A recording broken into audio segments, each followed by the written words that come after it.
hardest part, when we find ourselves back at the start. But I'm not so brave and I'm not so smart. No, I'm doing you a favor, doing you a favor. One day you will understand why I pushed you away as I ran. And you will find a better man than I am. Trust, I'm doing you a favor, doing you a favor. Despicable, I'm just a bottom feeder. Despicable, I ain't never been the keeper. Despicable,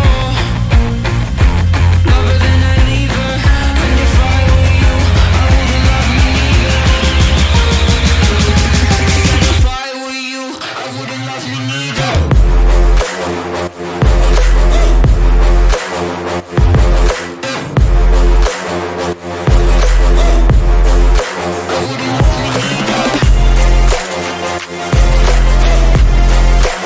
Despicable.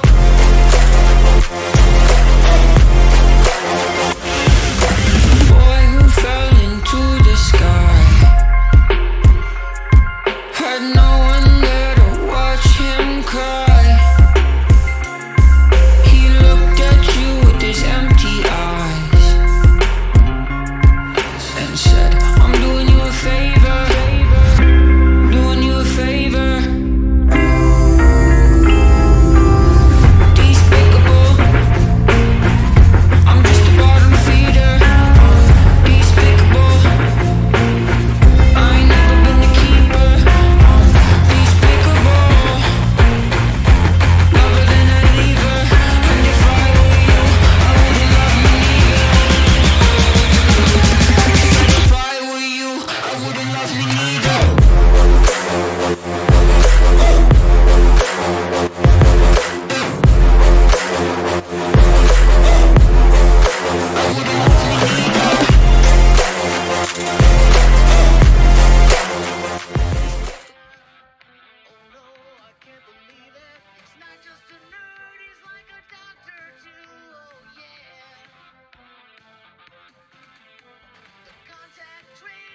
Let's start from the beginning. Here we go.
Oh, Jesus!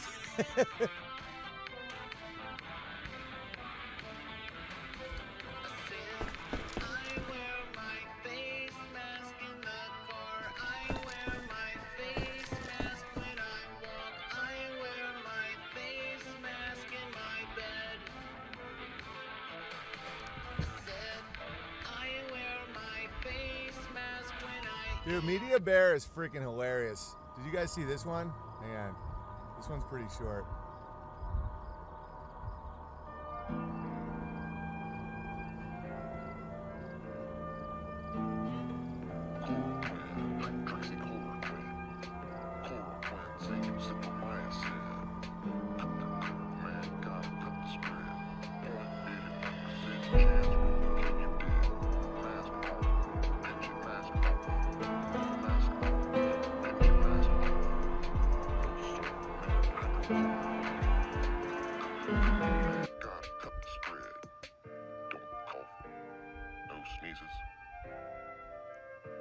Diseases.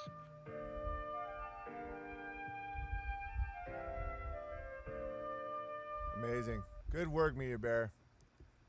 All right. Let's read some mail. First, I want to show you guys a great article by the Great Box Day. Who is the government's biggest threat? Are we? I know that I lost you guys for a little bit. I have a Wi-Fi extender that sucks.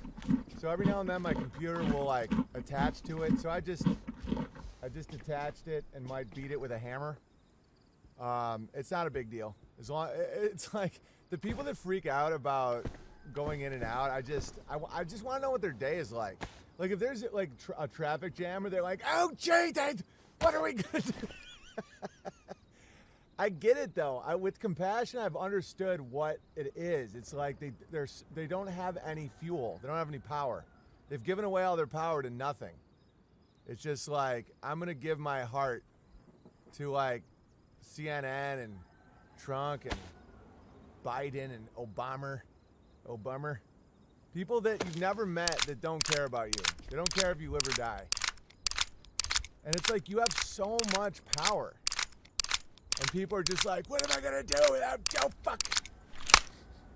All right. Not capturing the beating of the Wi-Fi extender with a hammer on the stream was a waste. Yeah, I'll do that. And tomorrow I think I'm going to do another. Actually, tomorrow's my birthday, and I'm doing a stream with Vox Day at 4 p.m. Pacific Standard Time. And that's when we're going to announce the new documentary being uploaded to unauthorized.tv. I'm just trying to wear a mask to stay safe from the coronavirus. We blast some Bob Goblin during a traffic jam. We should all send our cables to BB. That would be hilarious. No, don't. People used to do that. I don't. I want nothing. Like, I've been through all these things. Like the spot in my house, the only place they could attach high-speed internet, and like it didn't work. We had to have them come out like 8 times. And my area just has one like really weird company that does it.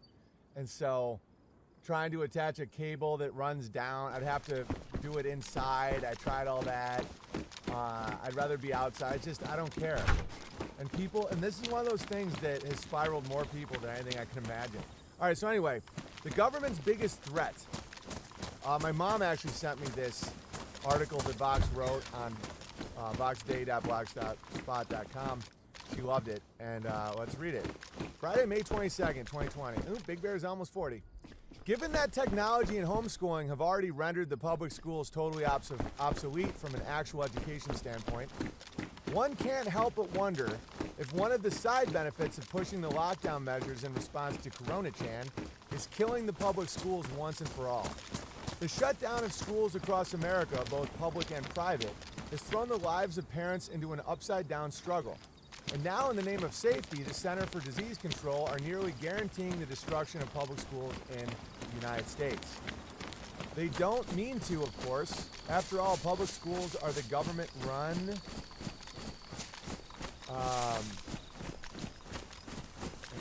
But right now, every single... Hang on, I missed something. Basically, it's a propaganda tool.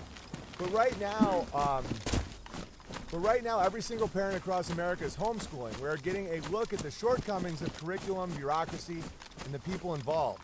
While some teachers have risen to the occasion and tried their absolute hardest to attend to the educational and mental well-being of their students, there are some teachers who are just mailing it in. And there are kids and families that are mailing it in as well. The situation as it stands right now is not a sustainable one. At the rate the districts and the CDC are going, the only kids left in public school will be the kids whose parents can't afford to get them a private tutor or governess, the kids whose parents are not involved to begin with, the kids whose parents need the public school for child care, meal purposes, and special education kids. And if you think teachers' unions were down on homeschooling before, wait until public school enrollment drops nationwide and districts start losing real money over decreased enrollment. The best part, the unions will have no one to blame but their local government. The longer the school shutdown continues, the more parents are going to make other plans. Public education in the United States may have been unintentionally killed by the government. Taking a short-term economic hit that was inevitable anyway thanks to the debt situation is a very small price to pay for killing the two primary engines of evil propaganda in the United States. And Corona Chan hasn't exactly been good for the media or Hollywood either. Best pandemic ever. Boom. I couldn't agree more. The government's biggest threat is the government. And it's like, I was listening to Quantum of Conscience's stream today, and I think he's right about a lot of his predictions. But his perspective is a 50-year-old dude with a cat in Philadelphia. And I'm not talking shit. Don't spin that the wrong way. He's making predictions based on the beast world. And so what he's saying is we're going to have the summer of confusion. I think his observations are very astute. And I'm not taking a shot by saying he's a 50-year-old dude with a cat living in Philadelphia. Trust me, that comes into play. Just hear me out. He's saying there's going to be the summer of confusion where some states open, you can go to some sporting events, but only half full, and this and that. It's just very confusing. And then the winter of pain, where around November they'll probably reintroduce and cause more pain. You know, more lockdown, like until people beg for the vaccination, the chip, whatever their agenda is. And there's going to be more communist control of the economy. You know, and he said like places like Payless Shoes and Lane Bryant will go out of business, but none of the big boys. They're locked in. And it'll decimate a lot of small businesses. More, you know, Trump might say, listen, the economy could handle the first round, but the second round has been too much. And then people will beg for it. Yes, Trump, please control. All right, great. I completely think that that's probably what's going to happen. But as that's happening, the other path is emerging. The other path is emerging. Hang on, 50-year-old dude with a cat and a Raggedy Andy doll. Haha, he is awesome. Right, you just have to keep that in mind. Parents not living in Philadelphia is the worst city in the country, including El Paso. It's filled with angry, bitter, mean, like aggressive people. I've toured every city in the country. Ask any of my, actually I don't know who to ask at this point. Comedians are kind of off the grid. But when we do Sullivan and Son tours and stuff, Philadelphia would be always the city that I'd almost get in a fight in, I'd almost get arrested in or something. You know, our sound guy just wouldn't connect my piano. And I had this spiral on stage. I was like, sound guy. And he wouldn't, and he was just outside smoking. And I was like, sound guy. And I was like, your job is the sound. Full spiral.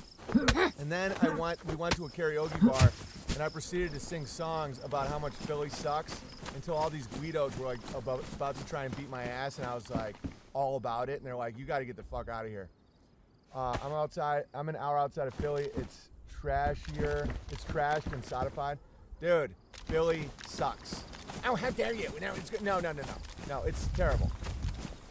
Like as a comedian who's toured every city, I know the heart of the cities well, because I ask anybody in who's been to my shows.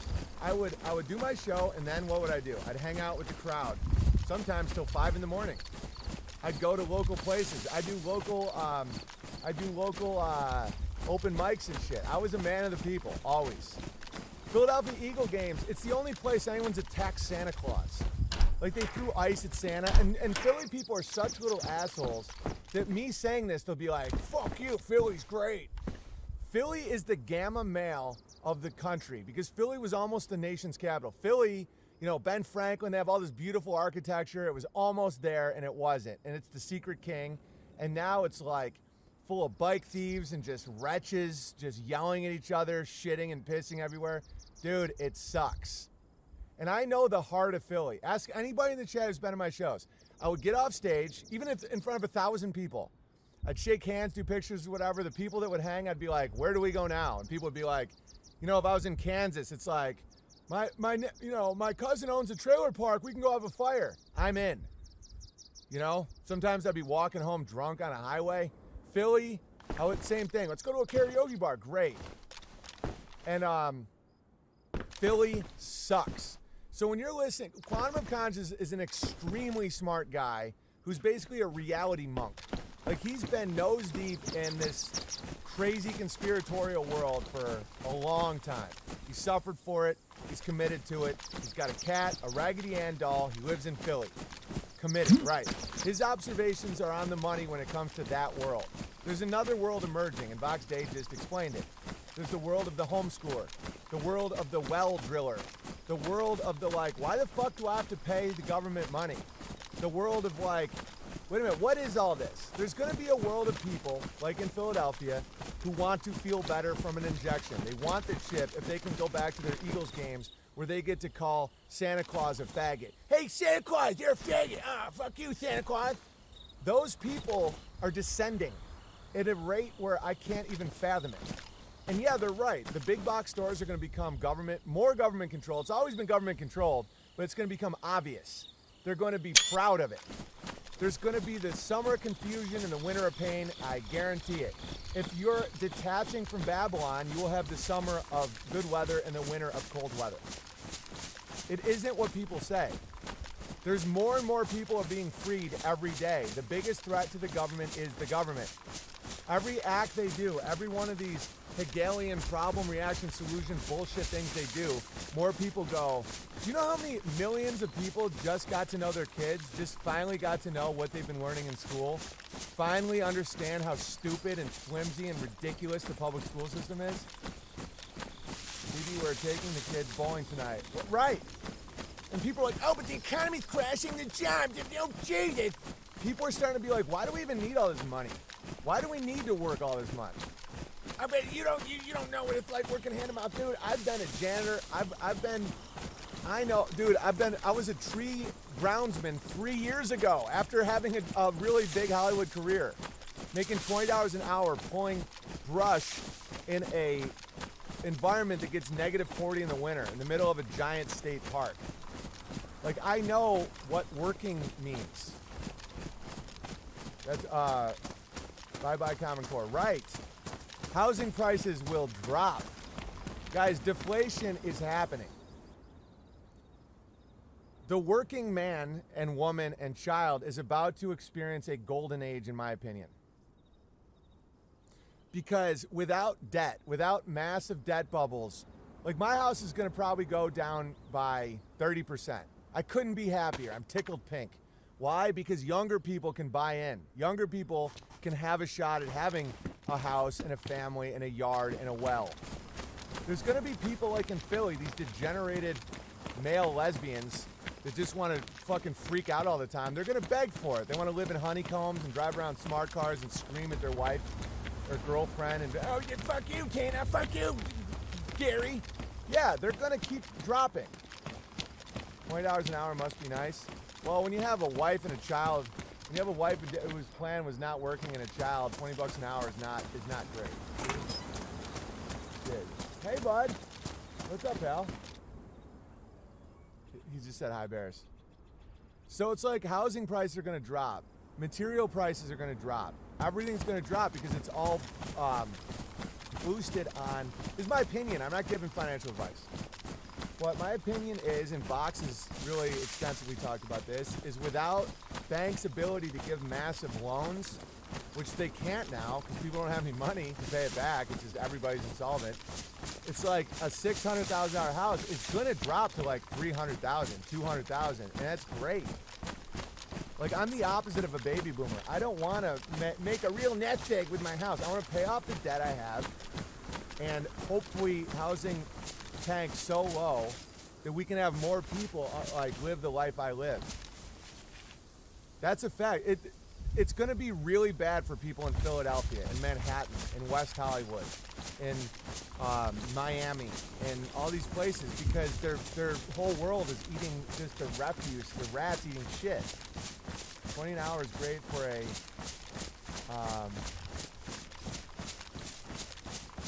20 an hour is great for a ground guy. Right, well, I was getting paid by my brother, so he was trying to help me.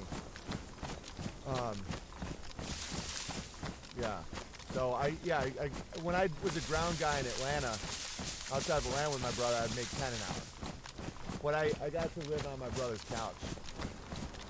20 an hour was the family rate. My brother was trying to help me out. I believe this is the golden age of crush. I think we're seeing wheat from chaff emerge in a way I've never seen. Yes, the big box stores are going to get communist. Yes, people are going to be begging for a chip and vaccine to go back to normal. Yes, the powers that be are going to have the summer of confusion and the winter of pain. Of course. That's for them. That's for them. I pay mine $25 and I pay no taxes and own all my shit. It's good work. Dude, one of the best jobs you can have, I'm telling you right now, is arborist, tree guy. Trees are always growing. People always are scared they're going to fall in their house. It's a dangerous enough job where homeowners can't do the job. Like, a homeowner can cut their own grass. A homeowner cannot do their own tree work. And so if you own your own chainsaw, a pickup truck with a dump trailer, you have the skills of it, you understand how the saddle works, the rope works, shit like that. Dude, it's a great job. Same with ground guy. Ground guy, I think, might almost be a better job because it's almost like being a feature. I used to love being a feature for headliners because, like, when I used to feature for Nick Swartzen, it was so easy. I do 20 minutes. You know, he'd give me like $500 for the weekend, $1,000 for the weekend. No pressure to sell tickets. No pressure to meet people after. No pressure, anything. It was just like crush. And the headliner, it's like the headliner is almost like the arborist, the tree guy who has to keep his gear good. He's like got a much more dangerous position. The ground guy, every tree guy needs a ground guy. Like, you can't do it alone, especially if like you get hurt or something. And the ground guy does a ton of labor. You know, it's almost like an esquire for a knight. It's like you should, and I'm good at labor. I suck at sharpening his chainsaws and shit. But a good ground guy should be like, almost like, here's your sword. It's like, all right. There, man, I'm about to read it. Guys know so. I'm looking into being a well digger. Yeah, that's a great gig, man. My well guy has a family, a beard, used to be in the Army, crushes, a lot of kids. I was doing a stream when he was working on my well, and he was listening and nodding and crushing. Is Swartzen as gay as he acts? He's gay, but he's not gay. He doesn't like flirt with guys or act sexual to guys. It's really weird. I would almost characterize him as more asexual. That doesn't really understand what he is. He's a gay guy who you could be friends with him for a year and not know he's gay. Because he likes, like, his humor's kind of gay, like puns and shit, like Coddington.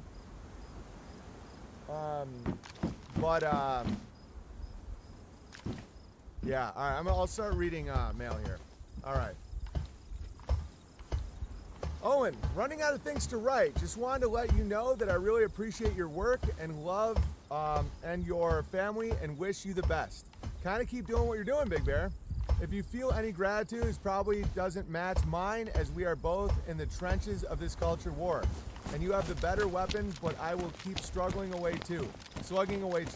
Yeah, this dude's awesome. In any event, it is Logos that has to win the day, and Logos that is all we hold dear, and the source of all we hold dear. P.S. Your mom is a great addition to the stream. Second envelope is hers. Nice.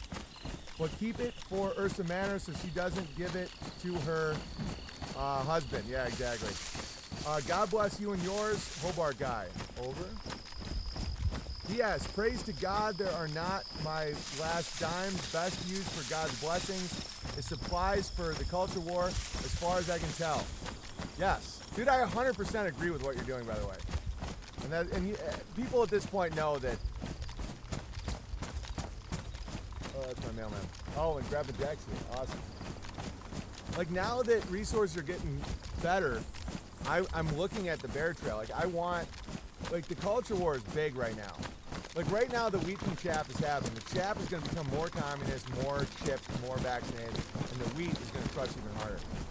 I know I praise God a lot. It is just what I do, not virtue signaling. Of course, I get it. The virtue signaling is so obvious to me. It's almost like,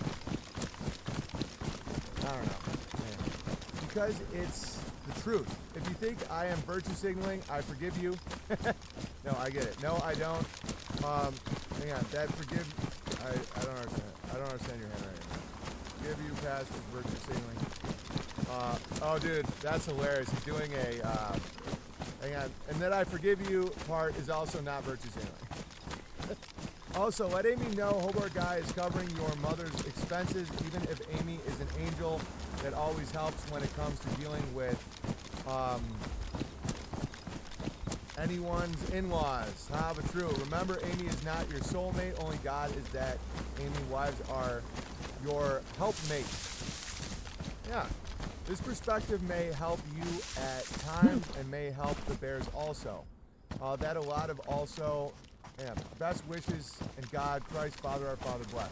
I love it. No, I want to talk about that at some point too. It's the same with relationship with children.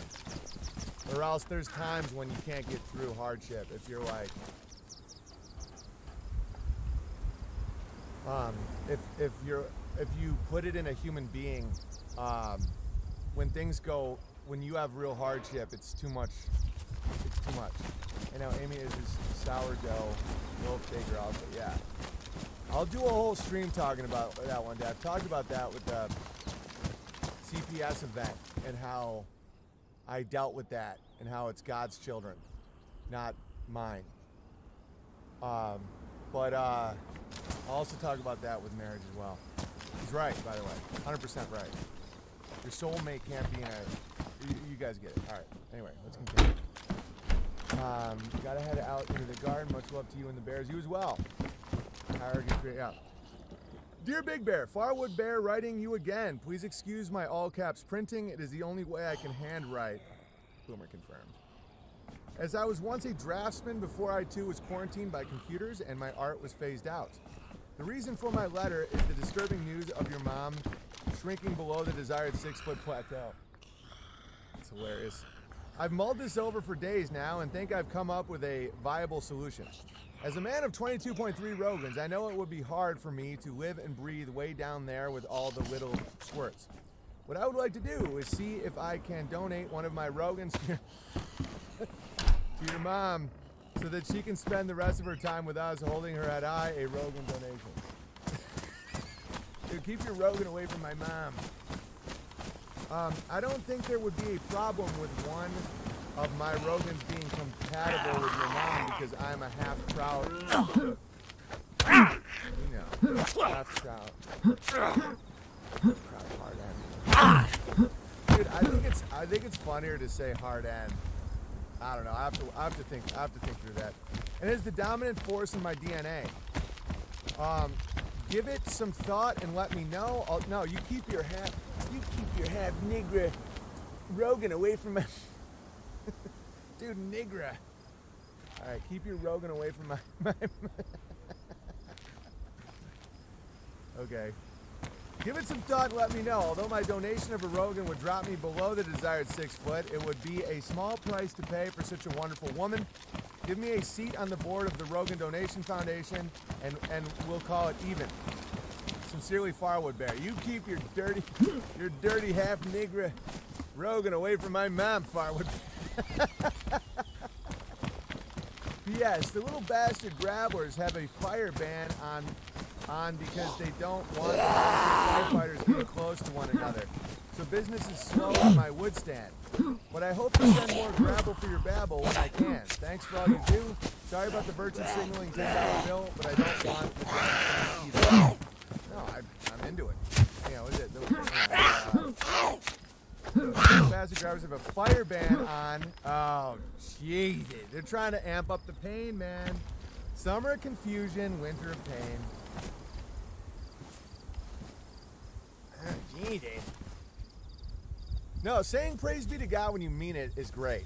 When you don't mean it, it makes me furious. And I can't always tell if you mean it in the chat. I understand that. Like, I have friends who say praise be to God in moments because they don't want to. Like, if you compliment a guy, it's easy to develop bad habits. Like when you're like, oh, thanks for the advice. And some people are so trained and so disciplined where they say the advice is from God. And they know, because they know that if you go down the path of thinking the advice is from you, you start developing bad habits, dead wood, bad growth. I get all of it. And that's great. And if people are in that zone, I'm all about it. I'm not about the people that are trying to virtue signal. And there is an absolute difference. You can feel it, you can understand it. Like there's a discipline that people have where they're like, all to God, praise be to God. And when you give a compliment, like, but there's a way people do it, and I'm sure I make mistakes in the chat sometimes. The other day is a perfect example. Yes, when I was telling him, you saved that woman's life who was going to jump off the bridge, and he kept saying no. And I get it, because he was like, don't do that to me. He was saying, Owen, don't put that on me, it was God. Because if he accepted that it was him that saved the woman, that would cause a problem in him. And he was like legit, you know, the people that understand this get legitimately mad at you for doing this. Like if you're like,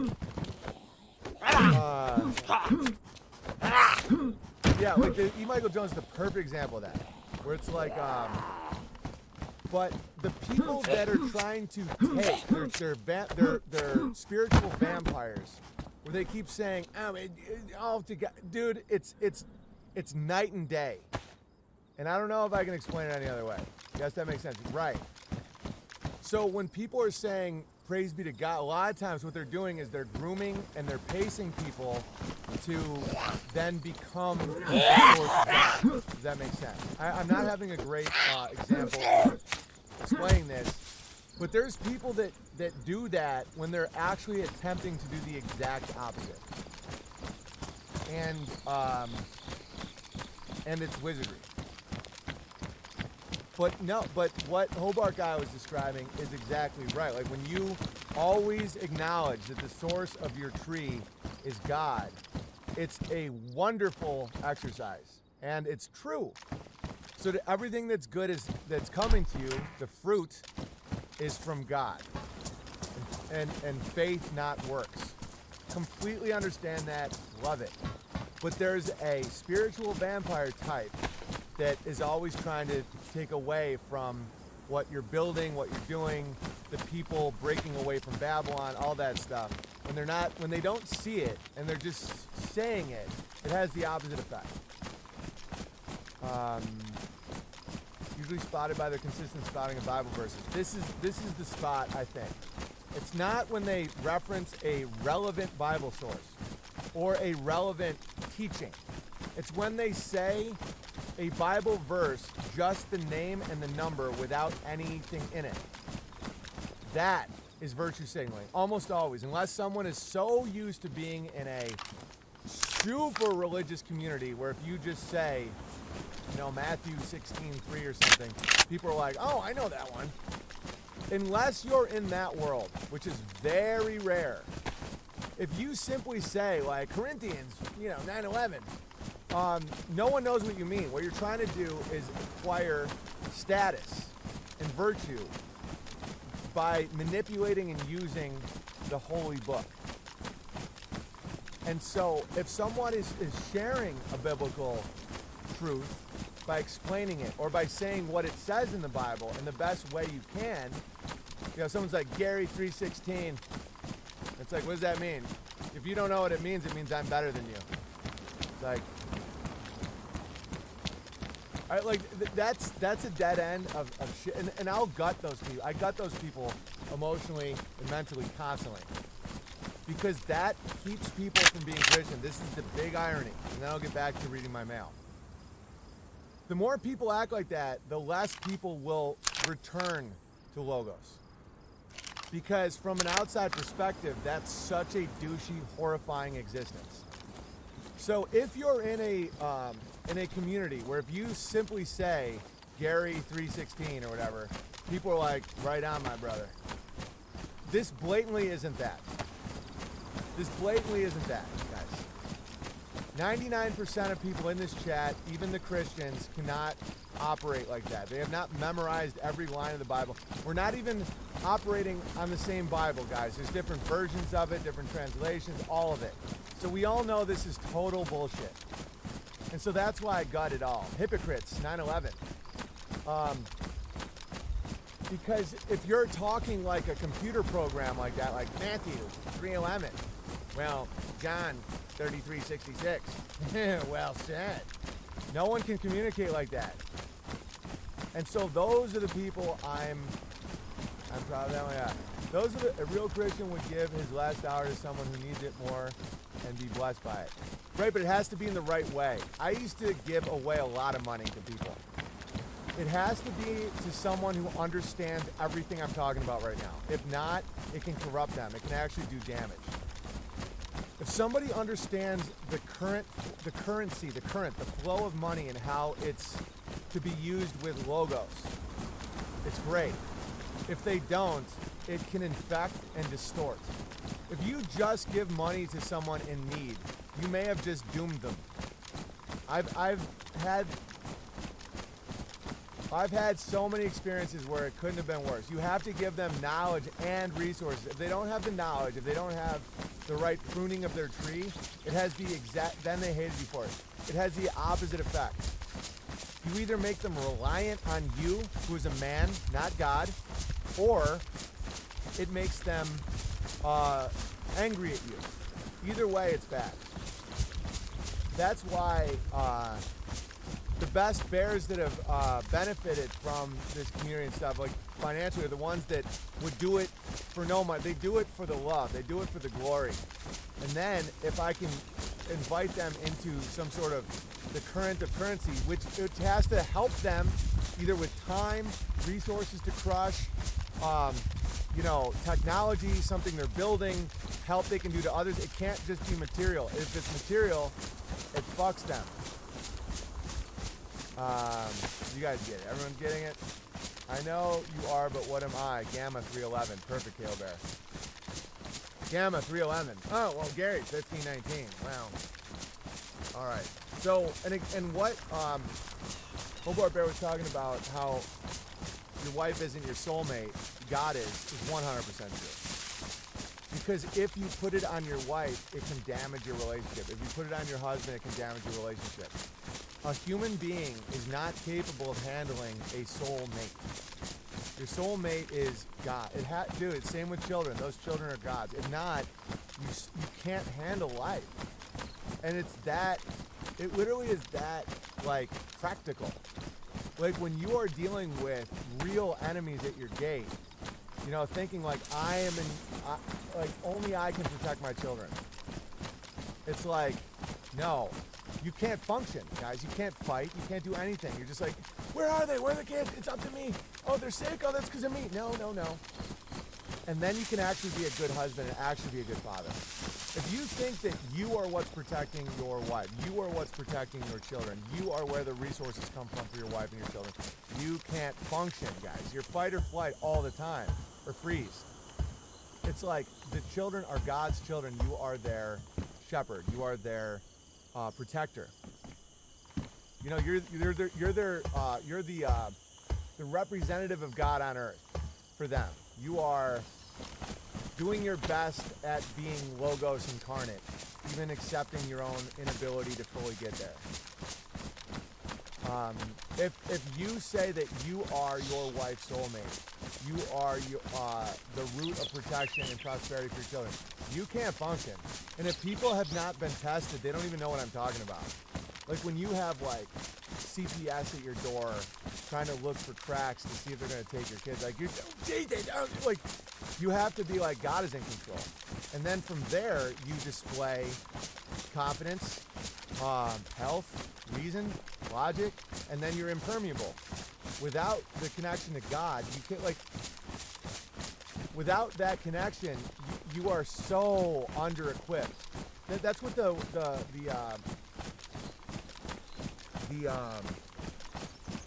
it called? The armor of God means.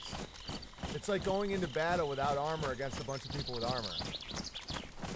God gave us their soulmate, and then if something tragic happens, they return to God, their true soulmate. My child's true soulmate is their creator, not my dick. As much as I love my cock, my cock made no. God created my children. As much as I want to give my stupid boner credit, oh here I am, I'm excited. Oh, I'm sleepy now. Oh Jesus, here I am.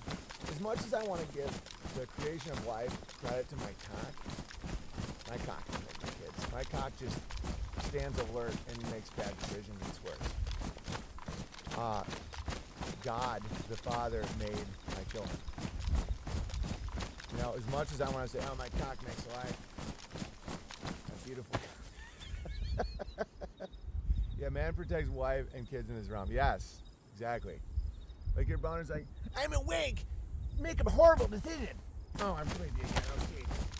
Here I am. You think that's the creation of life? Come on. God made my stupid boner. Exactly, Joe Square. All right. So yeah, that was a great. I'm glad me and Hobart Bear could have that dialogue, because when I say, like, if you say it's all God's virtue signaling, it's a certain type. It's not the discipline of knowing that is the source of everything. It's people that are trying to vampirically, and I'm not even trying to like call them out. I'll just listen. If you want to say, "Oh, glory to God" in the chat, I won't. I'll assume you're one of the good guys until I see otherwise. How's that sound? I'm just so fucking used to the virtue signals, where it's like I'll assume that's what you mean, because I don't want to silence people that actually are saying the right shit.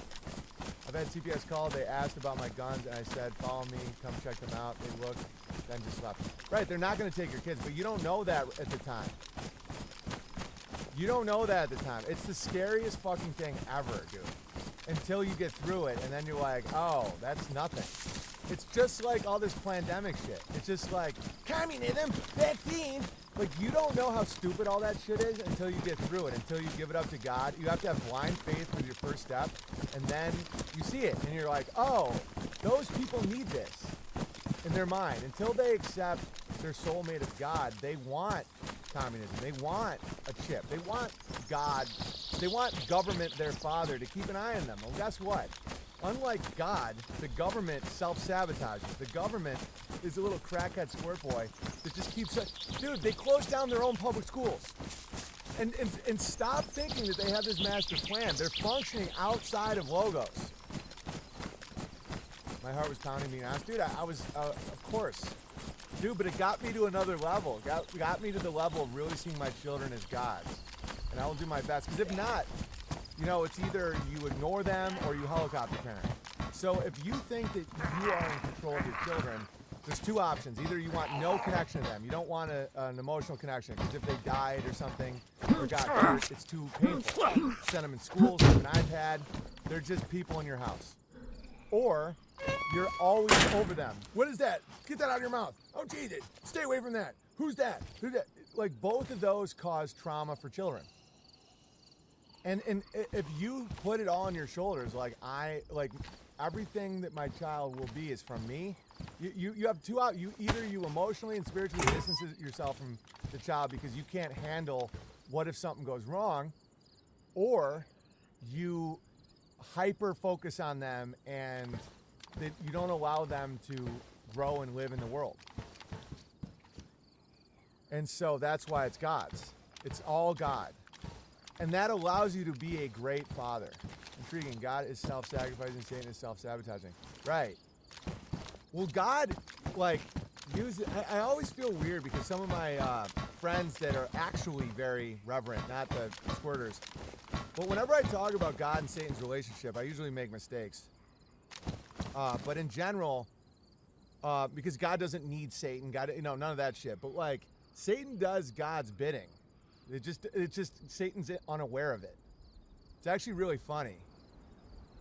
Like this whole thing is destroying the two biggest propaganda control mechanisms in the United States are public schools and Hollywood. They're both fucked. Kobe was a helicopter parent. Hilarious. Well done. All right.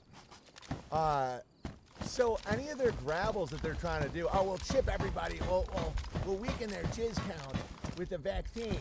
And we will, communism is finally here. Dude, as they're doing that, they destroy their two biggest assets. Satan doesn't realize he gives God the glory no matter what.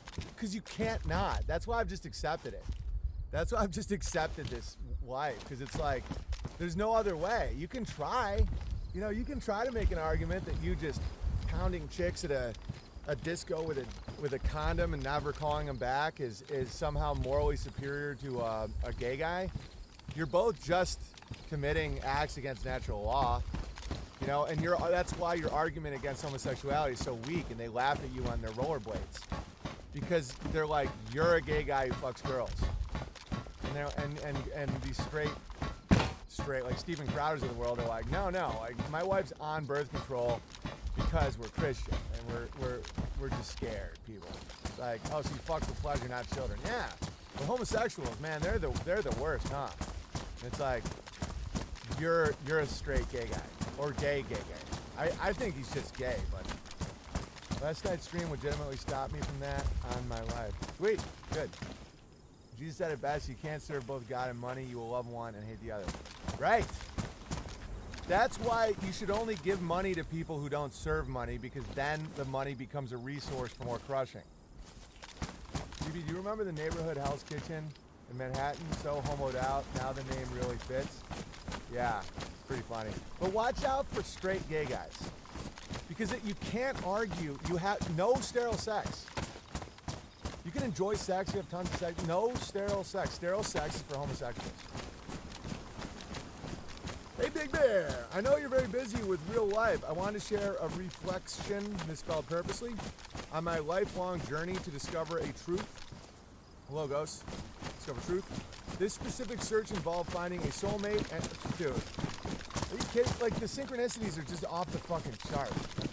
This specific search involved finding a quote-unquote soulmate, and your consistent witness has shown some light on my shadow, i.e. your strong focus on calling out the obsession of lust and its accompanying human expressions, not despair center, but only an attempt to gather small glimmers of light. This is an example of the non-Freudian problem-solving method. All right, background.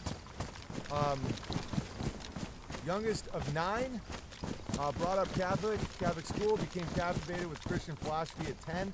As I got older, I saw my siblings bonding up and starting families. I knew I would probably follow their lead. But the spirit was willing and my flesh was and is weak. I had a spank mountain porn upbringing, sans fruit. Never found pleasure in watching any sex acts or engaging in them. Had plenty of opportunities, not to mention the ever-present money option. I only took a vacant joy of hoping I would find one of these beings at some point to complete my design. Spotting of symptoms: shame, embarrassment, apathy, feeling of anger, feelings of fear, feelings of unreality, antipathy towards the outer environment, desire to disengage, loneliness, loss of self. Practice. I accepted the reality that the idea of a soulmate is a perfectionist notion. Dude, this is why we're covering this. So your soulmate is with God. Dude, what we're about to talk about is going to help this person, because this person's crushing. As well as a subjective want. I took the sincere thought of it. If I were to meet a good partner, it would be something that would happen naturally. If your soulmate is God, you're given a woman that functions like that, or man. This is insane that, by the way, this is what the letter is.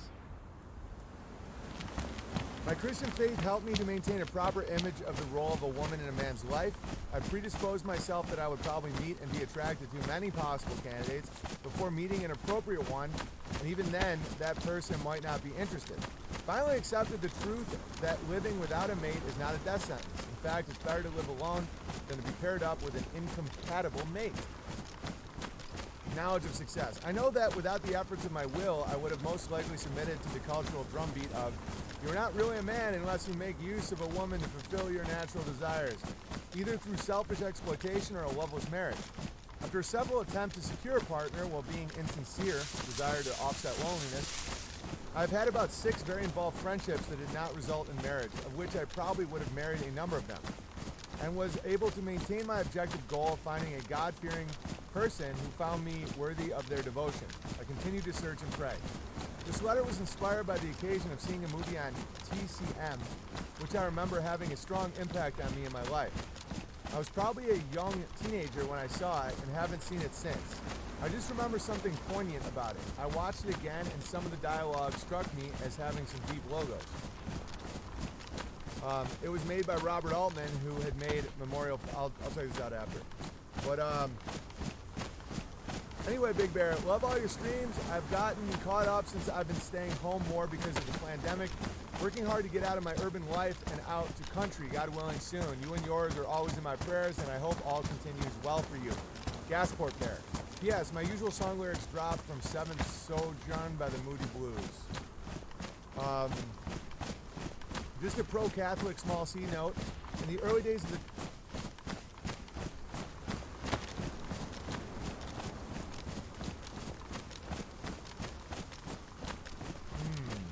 There we go. We're live. Where did I leave you guys at? What's next? Genocide? Oh, did you guys hear the part about Catholics? It's a good note. Did you guys hear the part about stream cuts? Oh no. Yeah, but did you hear the part about the Catholic part? Small C no Catholic. Rear Catholic part, please. Okay, reread. All right. In the early, this is a great little thing to think about why their popes have become so absurd. But just a pro-Catholic small C note. In the early days of the church, there was a conflict in another group about proper practice. So they wrote to Paul and asked him what to do. This letter was lost, but he answered them by saying, paraphrase, just stop arguing and select someone from among the group who you all trust, and then allow them to lead and don't sabotage his authority. This is one of the texts that led to the concept of the Pope. There was definitely no decision about Peter. Then as time progressed, we have continued to move farther and farther from that model. We all know more and better. I'd pick E. Michael Jones. Yeah, me too. Yeah, it's so true. It's like Paul was basically saying, don't be gammas. You know, pick someone that everyone trusts. But even starting there, you're already starting where it's like, pick a man everyone trusts. Men are all fallible. That's why it's a tough thing. That's why it's like you can't just get mad at Catholics and blame Catholics, where it's like, oh, because, no, everyone's just trying to figure it out, man. There's some evil-ass people that get to places of power because of their trauma and whatever, but like, in general, a lot of Catholics are having the same frustration with the Pope or their Pope as anybody else. And it's like, you know, setting up a design that works for thousands of years is not as easy as people think. Paul is a tormented man, not trying to make any implications. Right, Paul used to be Saul, and he probably had grabber hands. Oh, how dare you? I don't apologize. Oh shit, sorry. All right. Imagine if the Pope was just a dude at his house who was a great leader, no need for all the gold and pedestal nonsense. Right. Exactly. So that's why you should be you're the Pope of your house. You're the commander-in-chief of your land. I'm telling you, man, you can reclaim so much lost power if you simply say, I am the Pope of my house. I am the commander-in-chief of my land. And I am ordained by God to do this. And you're like, you literally feel energy come back to you. Like, zzz. You stop staring at an old man with a boner hat, hoping he saves you. You stop saying at an orange-faced guy with grabbler hands, hoping he saves you. It's like, you're the commander-in-chief. You're El Papa. You're the head of your household, and it's ordained to you by God.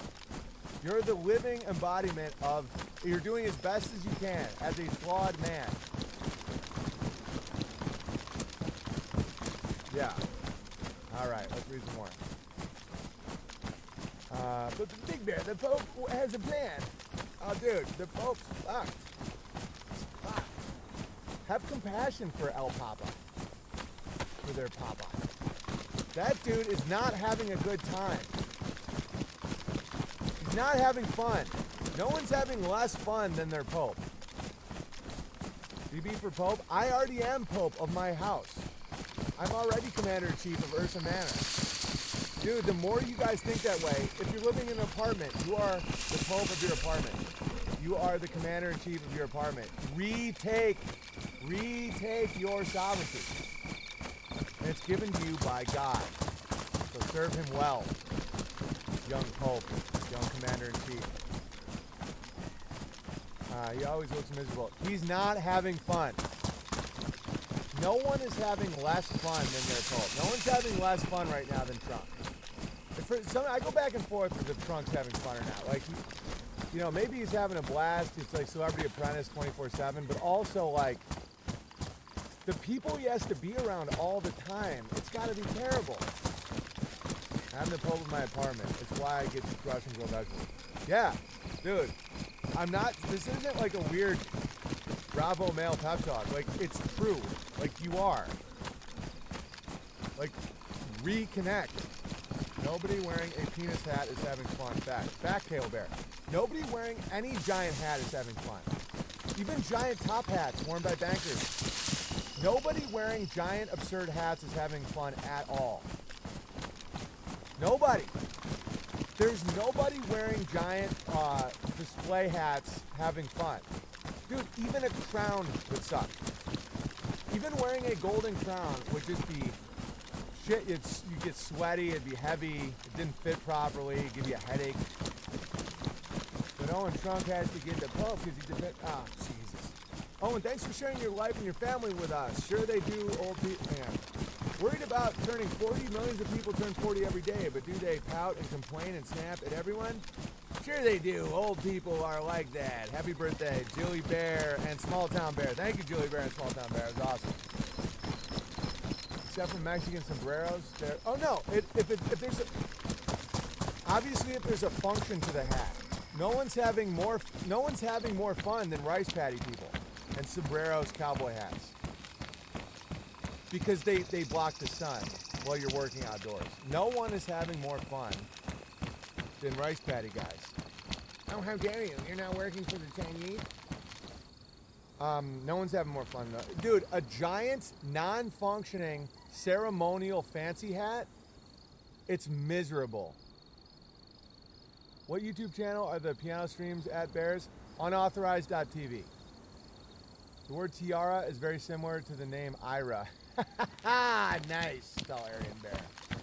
I hope your day is picture perfect. Happy birthday, Owen. Wishing you a wonderful birthday and year ahead. Thank you for your stream and sharing your beautiful family with us Bears. The stream has helped me understand many things I question.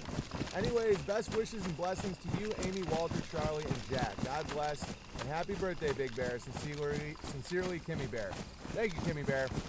I was a little hard on Kimmy Bear last night, but I'm glad she's still here. I have a limit to despair talk about like having Trump save you and stuff. Like I hit a limit, and if she took that properly, it'll be helpful for her. If she didn't, I get it. I told her that the men were talking, but I really appreciate her birthday card. I really do have a limit. Like at this point, if you're waiting for Trump to save you, I mean, you either live in Philadelphia or, I don't know.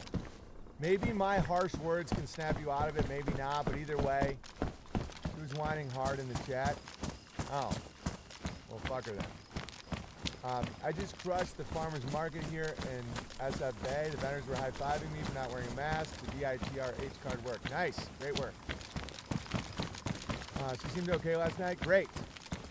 But you just didn't bang her. Dude, it's an on-off switch with me. It's like, oh, is she gone? Oh, sweet. Either way, it's fine. Either way, it's fine. The trampoline place was in line with trunk. Yeah. Well, fuck her then. Yeah, exactly. Well, fuck her then. Thanks for the card, though. But can't bribe a bear. Trunk is not a savior, but I do have hope in him. Take it back. Oh, how dare you? You'll never meet him. He'll never know you exist. He doesn't care if you live or die. He hangs out with Alan Dershowitz, Bill Gates, and Benjamin Netanyahu. Take back, and I'm not being despair heavy. If you take it back, you will have a better relationship with Trump. If you take it back, you'll see what he's up to and either smile or just shake your head and go back to your life. If you put hope in Trunk, you're gonna get really mad at him too. Nasty. Really nasty about Trump. When he fails inevitably, which he will, inevitably, you will get, you gamma out on Trump. So like, if you don't put any pressure on Trump, he's not your soul Trump. I'm not sure it was my letter. We just sent a BD card and signed it. That was your letter, Jelly Bear. Why didn't she have Trunk deliver the BD card though? Trunk doesn't know Kimmy Bear exists. Trunk will never know. Trunk doesn't care at all. And, you know, hopefully what I said helped Kimmy Bear. If not, I mean, literally, fuck her. If it did, great, welcome back. Trunk is a puppet, but funny. Dude, so many people are puppets though. People that are putting their hope into Trunk are also puppets. He's not the trunk of your tree. Right. BB, did you test positive for anti-grabbler bodies? I don't ever take tests of anything. You have, because taking a test, poor Kimmy, you're in a timeout. Next time you're banned for life. I want to get my subscribers down to 1,000. Don't literally fuck her. Yeah, obviously don't fuck Kimmy. Jesus. The internet is so fucking stupid. Communists will need to... I guarantee that's now a Reddit thread. Oh, Owen Benjamin Jane to fuck his fan. So tedious. All right. I respectfully disagree. I don't care enough to react negatively or positively to Trunk, but I still have hope. All right, you're in a timeout. You don't know what you're talking about. So you don't care either way, but you put your hope in them.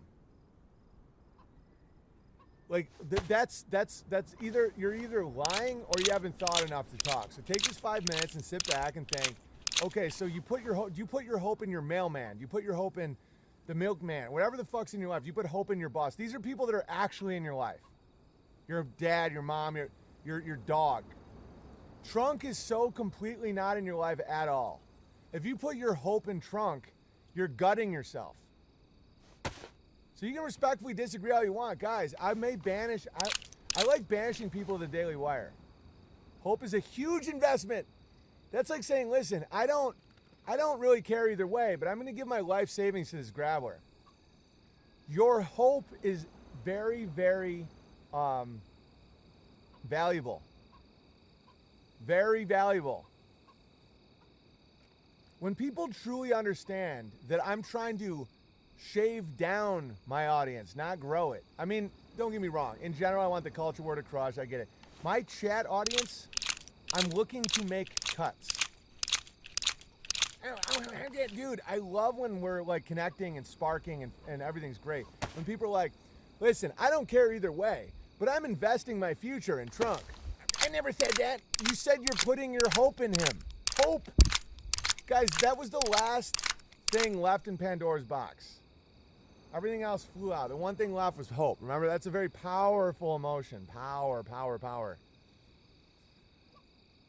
So before you talk, just think. Kimmy Bear could have thought that through. And now she's probably a Daily Wire lady. She's now Kimmy Wire. And she's going to, either grow or sink. I mean, It takes a certain type of woman to be here. If you're gonna talk amongst men, you gotta be like K.O. Bear or Hand Brown Bear or somebody that can handle it. You can't just come in here with your female rules like, oh my God, he's mean to me. Oh Jesus, I gotta go sabotage him and I'm never coming back. It's like, I'm just gonna complain and then some horny guy's gonna sweep in and give me a ride home. Oh, I'll suck his dick now. Oh Jesus. Female rules don't apply here. And I'm not going to ban women. I like the women that are here. And I like, there's a place and a value of women here. But, like, don't apply your female rules here. Like, a good man, when confronted with this type of conflict, like, writes an apology letter or leaves confidently. Like, the Bears weren't for me. But if you want to come here and just start bitching and being like, oh, my feelings are hurt. No one here gives a fuck. Nobody. I will not feminize my channel or my chat to get approval from random women. Guys, I have a wife. I have a mother. Like, why do I give a shit about someone's, like, card or, oh my God, I'm sending best wishes? Get the fuck out of here, dude.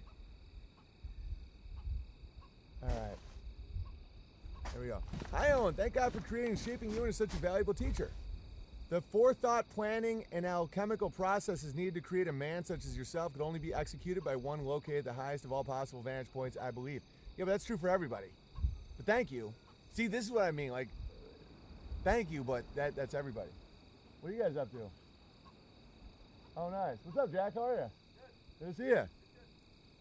All right, you once informed the Bears and company of your wish to go panning for gold down in the creek, and I thought, why would he bother? He already spends most of his time using his brain pan to sift through rivers of gravy, searching out pieces of pure, shining logos, and then proceeding to bite, test, and check the low gold's authenticity and inspect it for lies, imperfections, and traces of gamma. Yes.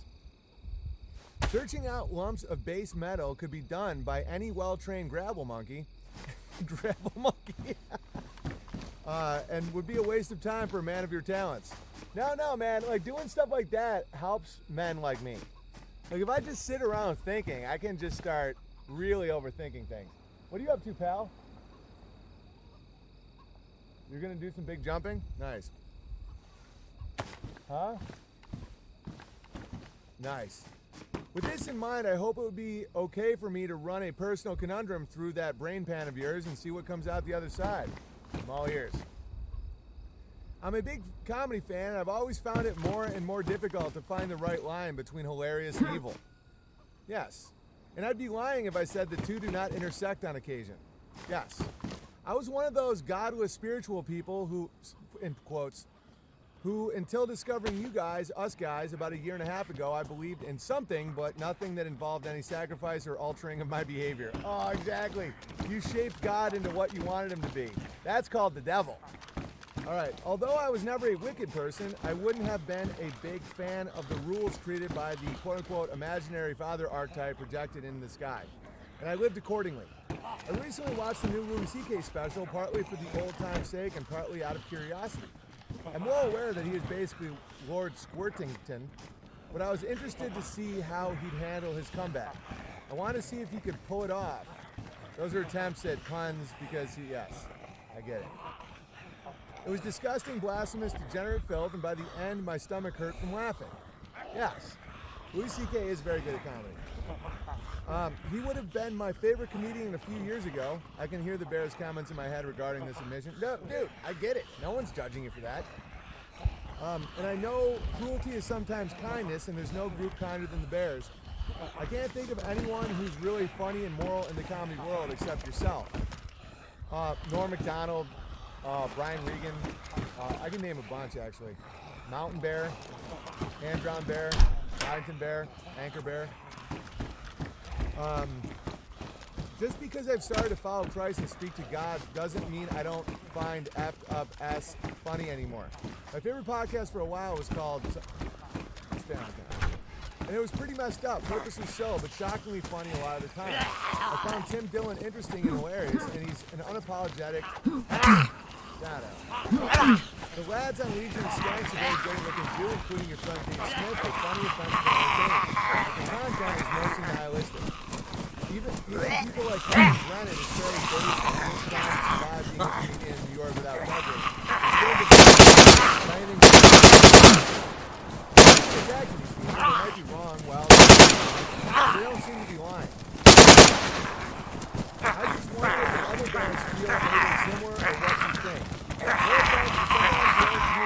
it seems like overriding the Christian side, like you're overthinking the virtue in what you're saying too much. Dude, if you do your job well, you're serving God. If you're making people laugh as a comedian, you're serving God. And that's the end of it. That's the end of that conversation. Chris O'Neill, like, being the best carpenter you can be, structure, logos. Being the best comedian you can be. If you make people laugh and feel joy, you are serving God. Pushing Christian talking points is irrelevant. That's my opinion on that. I'll keep reading though. There is no overriding your Christian side. It's like if you're doing your job well, you're serving God. That's all it is. That's like that's the whole thing. You can say something really harsh with great intention. Dude, it's are you funny? Are you funny? That's it. Are you funny? Are you intentionally not funny to push an agenda? You're not serving God. Are you giving people joy and laughter? Then you're serving God. But what if I'm making fun? That's it. Because you can't know the full thing.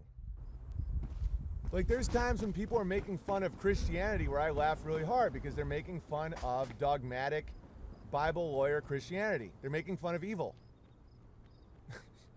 And so it's like, I love that they're making fun of Pharisees. They're making fun of, I've seen people make fun of Christianity very harshly, and I've laughed very hard. When people make fun of marriage, laugh very hard. Dude, is it funny? Is it funny? Are people laughing or just clapping at your political talking point? You know when you hear a song in harmony and logos, when you hear a joke that's good. It can be a fucked up joke. But if it's structured as comedy, you are serving God because everything with harmony, everything that functions the way it should is godly. Everything. Making fun of King James had me in tears of laughter. Right. Like all this, like an accusation of blasphemy. Oh, you can never make fun of King James. Then you're making fun of God. No, if people are laughing, you're still on the side of logos. It's relief. Laughter is a beautiful thing. It's release. It's relief. It's a healing vibration in your heart. Not like the cackling, witchy, pointing, like not like, thank you. No, I'm talking about that genuine laugh. Is medicine. It's healing. My favorite quote: God is a comedian. Don't get mad because you don't get all of his jokes. It's true, dude. Look at the existence of penguin. The whole thing's a joke. Belly laughs kill gutworms. Dude, it adds years to your life. It cures cancer. Finally got back from the mall. Nice, Harry Bear. Good to have you back. Memes teach more than teachers. Yes.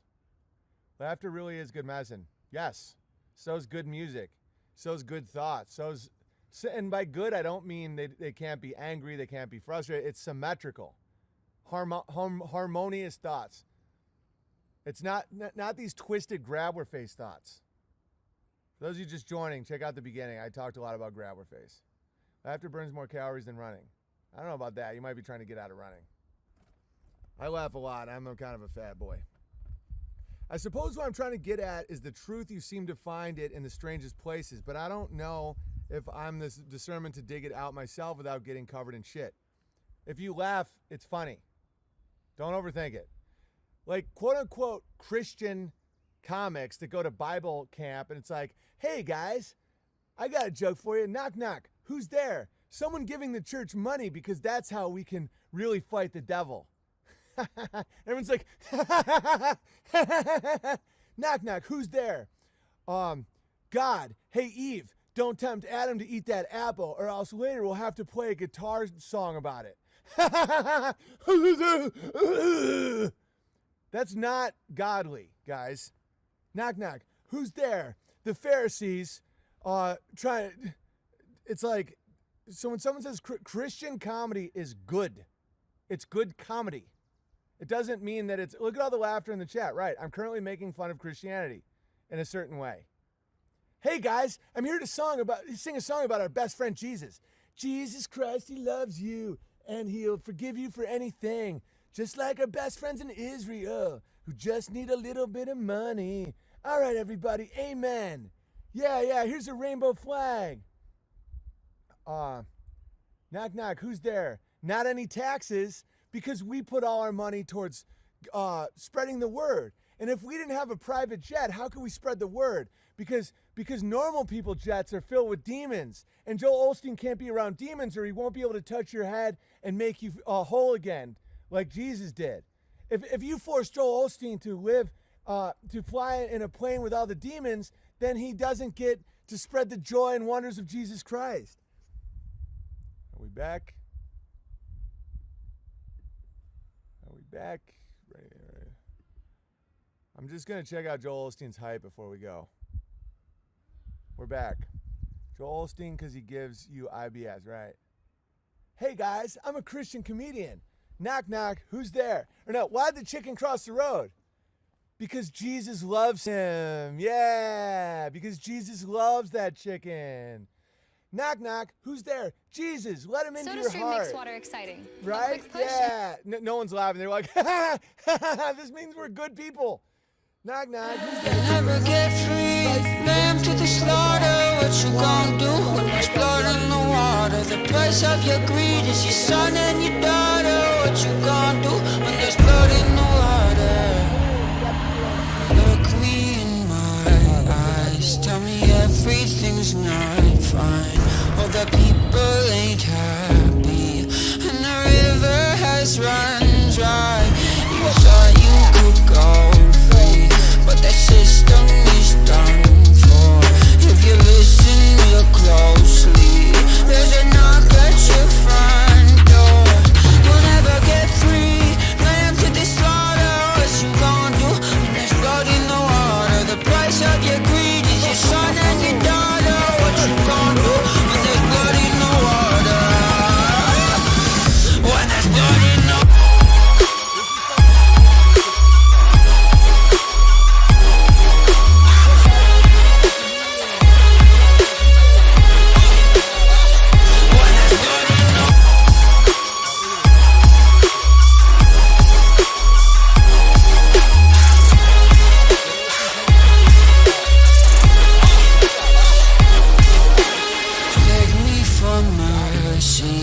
Admit you were toxic. You poisoned me just for another dollar in your pocket. Now I am the violence, I am the sickness. Won't accept your silence. Beg me for forgiveness. We'll never get free, lamb to the slaughter. What you gonna do when there's blood in the water? The price of your greed, your son and your daughter. What you gonna do when there's blood in the water? When there's blood in the water.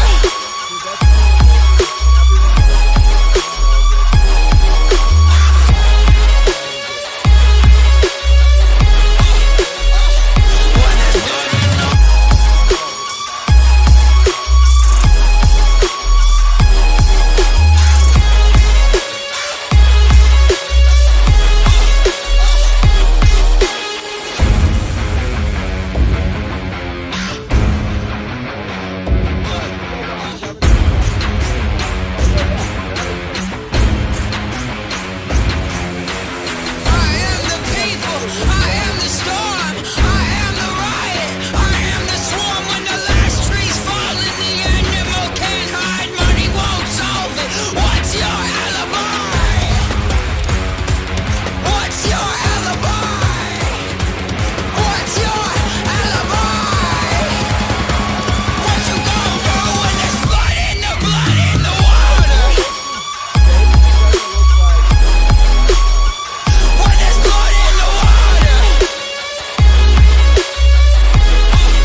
Together, we're making a difference to stop the spread of COVID-19. As businesses reopen, practice physical distancing.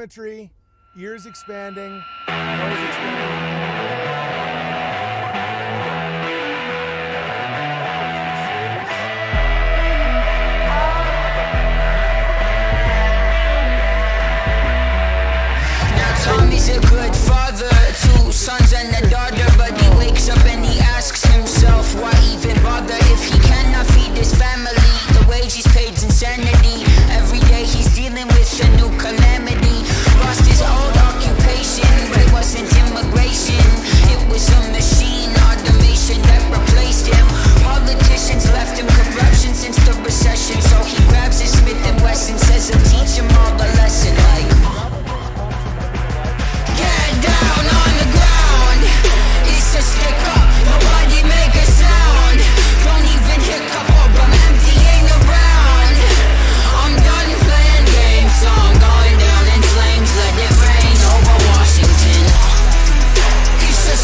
shake my head straight.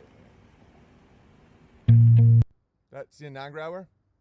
Grower. When I go into that ground, I won't go quietly. I'm bringing my crown.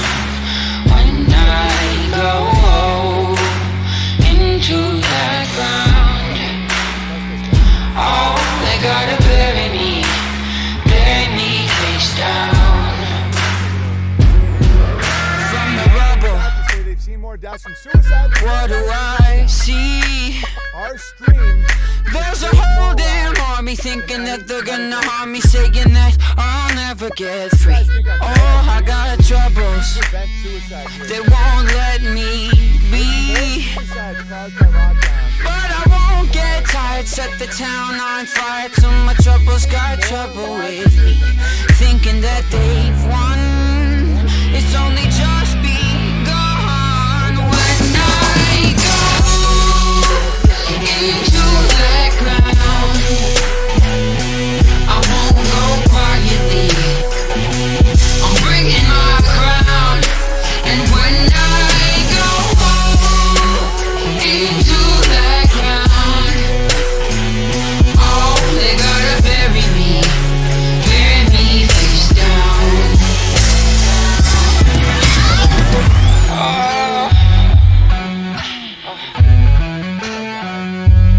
I've been on the run Thanks, Kimmy Bear, for the letter.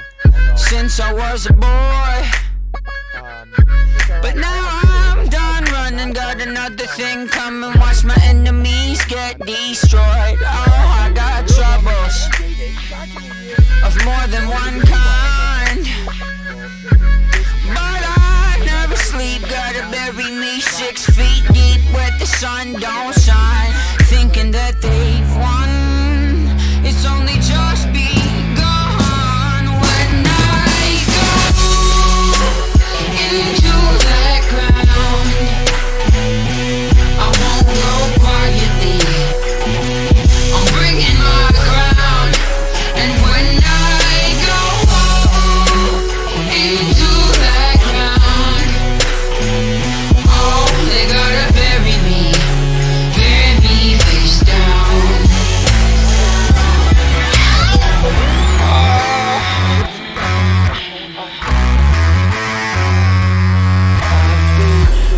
Counted out, left for dead, wanted with a bounty on my head, but somehow, someway, I'ma keep moving along.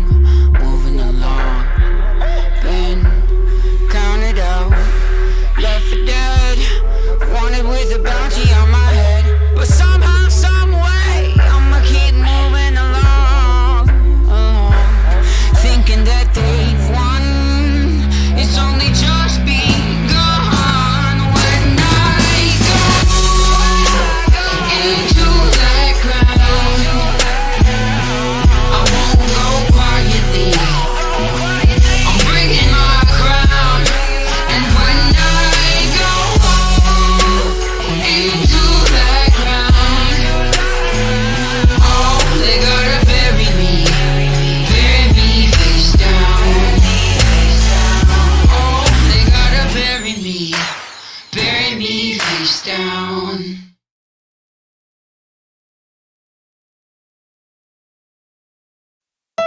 At Honda, we've been doing everything we can to help shoppers navigate this uncharted course with tools like our online shopping process that lets you build, save, and share your Honda with your dealer, to 180-day payment deferrals when you finance a new Honda. And now we're adding one more tool to the box, our front doors, which are back open for your sales and service needs with increased health and safety measures in place. Book your appointment online at honda.ca. Hi, thank you for calling Shopper Friday. How may I help you today? Because of the coronavirus, 2 weeks ago, I lost my job. We've definitely been hit hard.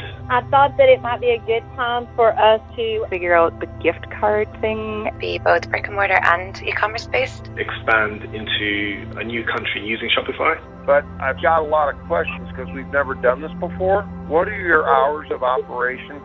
We're still running 24/7. Never hesitate to reach out.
Hello, hello.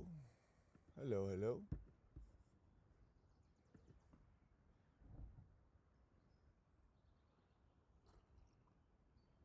Hi, good morning, everybody. Good morning. What a wonderful day. Last night's piano stream ended up being one of the funniest ones I've done in a while, so you can always watch those here at DLive or unauthorized.tv as a whole channel just for my piano streams. They're never going to go down. They won't be taken down. So if you want to watch that last night, that would have been, May 21st? Mountain Bear, I was talking to Mountain Bear this morning. He's already working on an Ira cartoon. So it's going to be really funny. But today is episode 841, Dragonfly in the Sky, and Joe the Toe Rat Rogan, his plan unfolds. Let's get some super sneaky music. I have some gravy about ancient knowledge stuff that last night, by the way, it was funny last night's stream, but it was also pretty mind-blowing. So we're about to get to that. Hang on, let me see if my notes transferred to this computer. This computer. Oh yeah, it did. Great.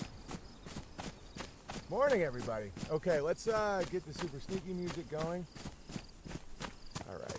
So as you know, yesterday, I made a prediction that Joe, the Toe Rat, was going to be moving to Austin, Texas. And one of the sites on YouTube that I have nothing to do with, it's not me at all, so you can't just kick me off. I'm not on YouTube, but some of the guys, I noticed something. Robert Jameson said, so the prediction that Owen might move to Texas was predicted by Joe Rogan days previously on his podcast and has already been commented by a number of podcasts since.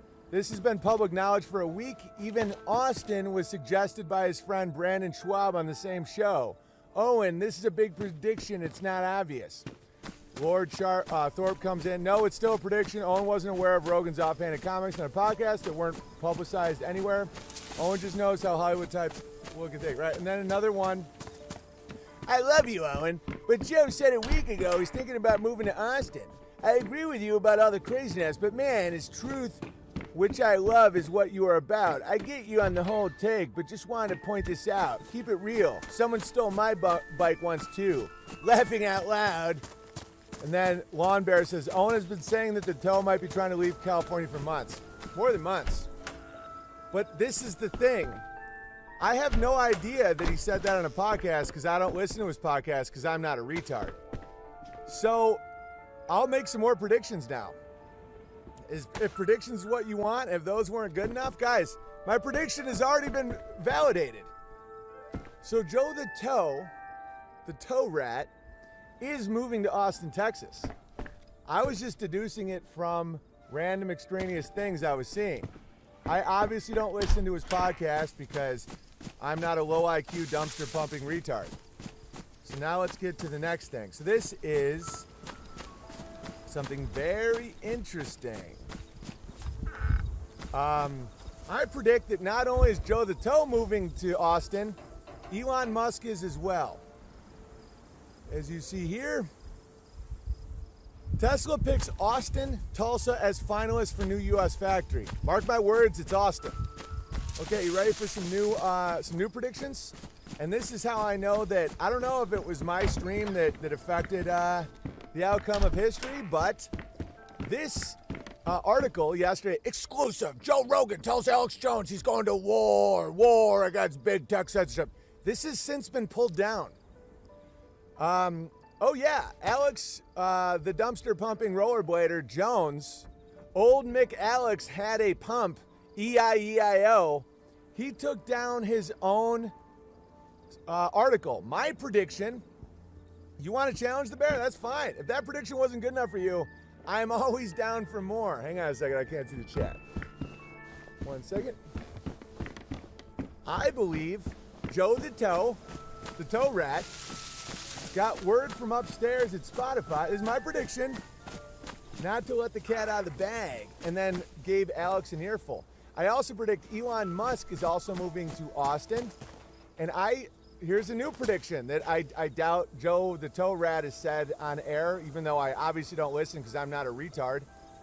I think his first guest will be Alex Jones or Elon Musk, and his whole hook is that finally he's uncensored. Howard Stern did the same thing. Finally, we can show their actual tits as we throw food at them. Joe the Toe is like, finally, we can allow this Zionist donkey named Alex Jones to hee-haw without any Google censorship. That, my friends, is my new prediction. So, as I studied the comments yesterday, as Joe the Toe from the Toe Rat said the prediction that Owen might move to Texas was predicted by Joe Rogan days ago. Little do they know, they're literally verifying my sleuthing abilities. So I feel great about that. So I have a new one. Joe the Toe, as you can see here, will be teaming up with, where is he? Here's a picture of Alex Jones's grandfather, but it's a spitting image to Jones. For those of you just listening, it's the old guy on the old guy rollerblades. As we all know, Alex Jones's great-grandfather invented the anonymous dumpster sodomy and the rollerblade. And he was an integral part of the rollerblading incident that happened in the 1940s in Poland. So I believe that this guy and this guy are teaming up with Elon Musk in Austin, and that's going to be the big move. So, want another prediction? These are fun. Property prices are already insane in Austin, but within an hour around Austin, once this announcement is made, the next 18 months, it'll go up at least 30%. And then it will tank in the years following, because just like California, the disease is coming big time to Texas. And rural Texas will be less affected, but it will still be affected. Ask rural California. These sodomites and grifters and just shit-eating rats are now making a big move to Texas. Because Texas, of course, has more freedom than California. People are like, but Joe the Toe can't smoke weed in Texas. There's laws against weed. Just wait. I also make another prediction. I like to do predictions that are pretty soon so that people can see them. I bet weed will be legalized in Texas within 18 months, statewide. I think Elon Musk, Joe the Toe Rat, and Alex Jones are really up to a big. They're moving their operation from California to Texas, and once that tipping point starts hitting, California will become Calcutta. All right, and that ends my predictions segment. We have a lot more to talk about. By the way, here's Joe Rogan. He's showing everybody that he's open for business. Good Lord, are Joe Rogan fans dumb? They're like, you don't even know anything, Big Bear. And then some are like, why do you even care? Because he's one of the only existing effective gatekeepers of men in my culture. Jordan Peterson, fail. Ben Shapiro, mostly fail. Joe Rogan still has men following him that we want on our side. And that's why I will keep bang, just jabbing that jaw, jabbing the jaw, jabbing the toe, stubbing the toe, stubbing the toe. Why? Because he's leading otherwise good men someplace really bad. Isn't Crowder in Texas too? Yeah, but Crowder's just too much of a meat puppet at this point. He's not even a player. Elon Musk is a player, not actually a billionaire. Oh, how dare you? How dare you? I think he's 100% propped up. Actual rich people that made actual money, they don't go on the Big Bang Theory. They don't name their daughters algorithms. They don't gallivant around with a woman named Grimes. It's all a stage show. It's all a stage show. All right. So that's my new predictions. I predict, so I guess I was 100% right that Joe the Toe is planning on moving to Austin. Elon Musk is saying, hey, Tulsa, maybe I'll move there. No way. Elon needs that every good rat needs some real piles of feces. Austin will experience a boom in real estate for 18 months once these things are announced, and then it will become unlivable. The real estate will maintain because VCs and people like that will keep giving loans and debt and investment and all that for another wave, just like we see in California. And then when it nosedives, it will appear like Detroit, where the deer will return. And a building will burn for hours and no one puts it out because no one cares. Because the building is actually worth less than the water and the pump. All right, good times. Austin has fallen just like LA. Not yet, Bowler Bear. But there's areas outside of Austin that are still quite beautiful. Texas is a very beautiful state. Very beautiful. And I believe now that the world has seen what happened in California and New York and my state of Washington, hopefully they won't allow it. What I'm going to put out there in the world, I don't predict this necessarily because right now the odds aren't on its side and I'm an odds guy. But I think it's also quite possible that the Texans will stop. Guys, you've got to stop watching pornography. You want to know how so many people are now like living a life like they were molested? It's because of screens. Think about before the invention of pornos on TV screens. Okay, back in the day, it was movie theaters. Like you had to go in with a trench coat and watch your dirty movie. Then it became TV screens where young Owen at 9 saw people coming on each other, which that has a similar effect to you as being molested. And now that it's in cell phones, it's like 99% of the population as children were basically molested. Imagine a world before all this, how hard and how unbelievably rare it would be to watch 3 men fuck a girl and come on her. 1 in 10,000 witnesses that as a child. Now it's more like 100%. And so what it does, it doesn't make you evil or kill you or anything like that. It makes you numb. And it makes you have a form of PTSD. So when porn ruined my marriage, who knew a 40-year-old needs to jerk off so much? Gross.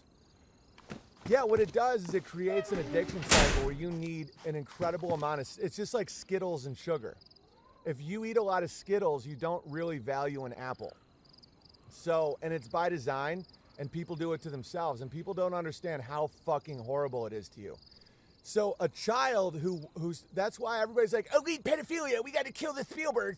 Dude, if you put your kids in a situation where they can view porn, they're being molested right in your own house. I know that's dark. I don't care. If that saves third eye blind, bingo. And you can get it back, guys. You can get it back. Dude, fucking soldiers who have blown people's heads off or listening to their friends scream for a half hour as they die 100 feet away from you and you can't go because there's enemy fire. Those people can come back. Those people can get out of PTSD. So yeah, if you watch a porno, you can too. But guys, it's really, really bad. Dark but true. Yeah, you have a serial child rapist in your house. It's called your iPhone. Never, ever, ever give your children access, unsupervised access to the internet. It causes horrible damage to their mind. BB Viagra is being used by 20-year-olds. Can't get it up because of all the pornos. Yeah, I know. Dude. And people are like, oh, no one's having children. It's because of the migrants and because of Muslims. Oh, Jesus. No, the Muslims are having children because they're not watching pornos. The sperm counts went down 40%. Yeah, because you're just constantly jerking off. One family computer. Yeah. Guys, do not give your kids an iPad, an iPhone, access to a computer. Look at it as if there's an old man in a trench coat jerking off in your living room. Because that's what it is. And so, it's really something to think about. I'm just such a prude. No, I'm not. For 99.9% of human existence, you weren't witness to these horrors. You weren't witness to that type of sleazy, just loveless, crazy shit to the point where you can't have a loving relationship without like someone holding a gun to your head. So I know there are people that like can't get off unless someone has a gun in their mouth. Oh, how dare you? That's so shocking. Dude, these are the things we have to have these conversations before moving forward. Owen is 10,000% correct. Yeah. And that's why a lot of these kids they need a safe space. They need trigger warnings. Guys, they have fucking PTSD. Like war zones. Because of all the sex they witnessed as children. Okay, let's move on. Porn is a weapon and demonic. Yeah, don't molest yourself. Right. If you're witnessing, guys, think of how unbelievably shocking it is to your third eye, to your inner self, to your pituitary gland, or your pineal gland, to watch people fuck a girl and then come on them. That's why all these fucking people are talking about how bad homosexuality is, but yet they masturbate to all this porn. And guys, I'm going to talk about it a little more until people really understand the gravity of it. It's like, what do you think is, and really think about this. Don't just answer, oh my God, homosexual. What do you think is more sexually perverse? Two men lying in bed together, cuddling, or a man coming on a girl's face and going, oh God, here I go, here I come. What do you think is more degenerate? I'll tell you what's more degenerate. It's jerking off on a girl's face. And I'm saying it this intensely because I need people to understand what they're watching. So when people go, oh, homosexuality is so disgusting, it is, obviously. But like two men lying in bed, feeding each other strawberries, telling each other they love each other. Gross, because it's two men, I get it. But compare that to what you watch in porn. It's what you watch in porn is more degraded. It's more degraded. And you can act all high and mighty all you want. Well, at least I'm not a homo, or some kind of homo. Like a loving homosexual relationship with that isn't based on coming and all that, where it's like they just love each other and they just kind of spend a lot of time eating strawberries. That's way less sexually deranged than like banging a girl's ass and coming on her. That's like a hatred of women. That means you hate women. You're like, I hate women. Yeah, naughty stepsister shit.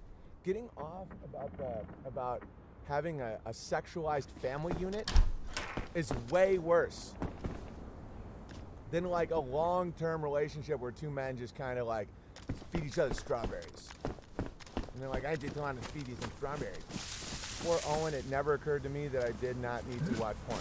Right, and when you stop watching porn, you get boners again. Think about how many people can't even get a boner anymore. They're like, I can't get a boner unless you ask your friend to come over and join in. You guys can tag team on my dick. Oh, Jesus, I still can't get a boner. We got to get the right Netflix movie on. Can someone dim the lights? Oh, no, more lights. Oh, Jesus, I got a half chub. You guys should just go home. Fuck this. I'm just going to finish off myself. Sound familiar, young people? Yeah. You can get back to reality. You can get back to reality if you just stop watching it.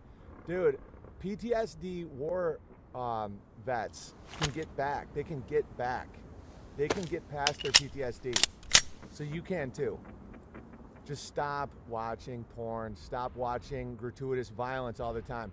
Your mind starts closing. You know, James True has been hitting it out of the park lately. His stream today, The Eye of Ra, unbelievable. Like, we are all in Plato's cave. Like, our entire world that's given to us, like our eyes that are projecting this world, it's all being projected on a cave wall. Like, we're not really here. I know that sounds trippy. Just go watch this whole thing. This is a representation of what we can handle. And so I think a lot of my insights and my wisdom and my ability to predict and my ability to create and how people are so freaking impressed by me, you should be, is because I'm not on social media. I'm not watching pornography. I'm not watching the news cycle. I'm not watching violent movies. So my mind relaxes and opens. It's all aperture. So if you're watching porn all the time, like someone like me, people recently have called me like a prophet, you're psychic, you have ESP, all this shit. I'm like, no, I'm a normal person living in a world where everybody's mind is this big because they're being bombarded by coming and shooting and lies. So and it helps me if you stop. If you stop watching pornos in the news and violence, I get more buddies. I get more people that can create. I get more mountain bears and Kyneton bears and hand-drawn bears. And I want you for selfish reasons to stop watching pornos. You're also very decent, which helps. That's irrelevant. I know very decent people that watch so much porn and violence that they don't see anything. They don't have eyes to see. Guys, it's all biblical too. It's all Christian. Everything I'm saying is 100% in the Bible, which is why I give Christians so much shit, shepherd, bard, homesteader. Right, but to someone who watches a few hours of porn a day, I appear to be a prophet. I appear to have God on my shoulder speaking to me directly. Because it's so mind-blowing why I can see these patterns or predict these things or create so much every day. Okay, if you stop watching pornos and violence, you won't see it that way. You'll just see me as creative. I am a legend. But you'll see me more normally because you'll want to engage in my creativity. You'll want to be my partner in crime, not in crime. I don't know why people say that. My, in my world, not just sit back and watch me like some kind of circus animal. One eye Illuminati confirmed. Yeah, and I was thinking about that. I got shot in the eye with a BB gun when I was a kid, and I wonder if that helped my aperture. Like, I had to be a one-eyed weenus for a while. You know? Interesting how everything works out. Teammate, partner in truth, right. And you can't get there if you're watching porn. Oh, no, I'm just trying to squirt to relax. Guys, you can't get there. If you're eating Skittles, I'll use stuff that isn't sexual so people don't have a bad reaction to it. And I'm not speaking to a small, perverse part of the population. So you old timers that are like, why does he always have to talk about this? We're decent people. Guys, 99% of millennials watch porn almost every day. It's horrible. And it's so new. It's like introducing booze to the Indians. It's like they couldn't handle it. It's like for thousands of years, no one witnessed people just fucking and coming for hours. Like, you didn't just witness this. Like, that's apocalyptic level of, like, bad apocalypse. That's like invading army level of depravity that you can't get out of your head the rest of your life. So it's like, just imagine it as sugar. Imagine it as music. Like the guy in AC/DC. We're about to get to all that too. Who like, you know, is listening to music that loud his whole life, and then he can't hear anything. It's like, what? It went to 11. My fucking speaker went to 11. It's like, why can't you hear anything? Because it was too loud. It's the same as your mind. It's too loud, man. Turn it down. Then you can see the world for what it is. That's why so many people are so scared, because the world's so loud, you don't understand how much power you have or how little power they have. So many people are bombarding themselves with these horrific truther channels where it's like, oh, Jesus, look at it, more of this stuff. They're going to come shoot you with needles and fuck you in your hand. Dude, no, they aren't. I spend most of my day in complete silence. Like, if I'm milking I'll listen to Gravy. Like, I'll listen to Weiss, I'll listen to Vox, I'll listen to James True, I'll listen to Crow, I'll listen to Quantum of Conscience, I'll listen to books on tape, I'll listen to music, the sound of waves, or I'll just be silent, just hearing the sound of milk hitting a tin. And you hear the birds. We're about to get to the dragonflies. Today, we're about to uncover some of the mysteries of the world. Because God is silent. God is like, God, you only hear and feel God and the patterns of God when it's very still. It's not loud. It's very soft. And so when you're constantly engaging in fear porn, sex porn, violence porn, you're like, it's almost like shining a bright light on your eyes and then you can't see for a little while. That's how people are when they say eyes to see, ears to hear. Like, so many people's apertures are shrunken because they're so bombarded. And every area of life has their noise. You know, like, I thought truther channels were always good. They're not. Like, the truther channels have developed their own noise to keep you frozen. Love the bears and the big bear logo's rising. Yeah, you too. Silence also gives you a chance to sit back and reflect on the fact that you're not in control. God is right. Like my wife's grandfather, he says, you know, the best tool for fixing a sailboat? I'm like, what? He said, a thinking chair. You know, he would sit back in his chair and just think. He said the best tool for fixing his rowboat. And this is a guy who's sailed around the world. And he's like, the best tool for fixing a sailboat is a thinking chair. Because you sit back and you take your time. You know, you think. Like the improvements I've been making on Moonlight Sonata, third movement of Moonlight Sonata is because of silence, because of taking your time. Please remove the gay toe pic. Oh, that's been up the whole time?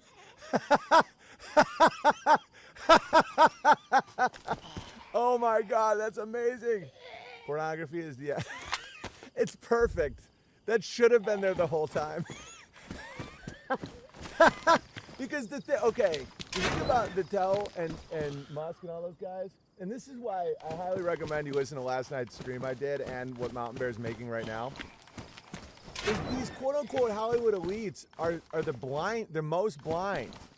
Like I was talking about how when I used to have these elite Hollywood agents at CIA, like they were the most insecure dudes ever. Like I used to always try to boost their self-esteem. Like some of these people that these truthers are like, and then they fucking do all this. I'm like, back when I knew these people, they were always hunched over in their little offices. They're like, I'm getting acupuncture and my posture is getting so much better. And I'm like, hell yeah it is, Ira, you're crushing. He's like, you think so? Yeah, he's like, oh, I'm gonna get on CBS. Hey, CBS, give us $1 billion. Fuck you. Oh yeah, oh yeah. And I'm like, but deep inside they're so empty that I was always trying to boost them up. Like, we were doing this funny joke last night at a comedy show where I'm crushing, and the crowd's like, oh, and I'm taping a special, and all my agents are backstage. And I'm like, get out here, Ira. Take a bow. The people want to see you. He's the one who got me this deal. No, I'm back here making deals on the phone. I'm kicking ass. It's like, get out here. It's like, oh, okay. Hey, everybody. Oh, God, that's a goblin. Oh, geez.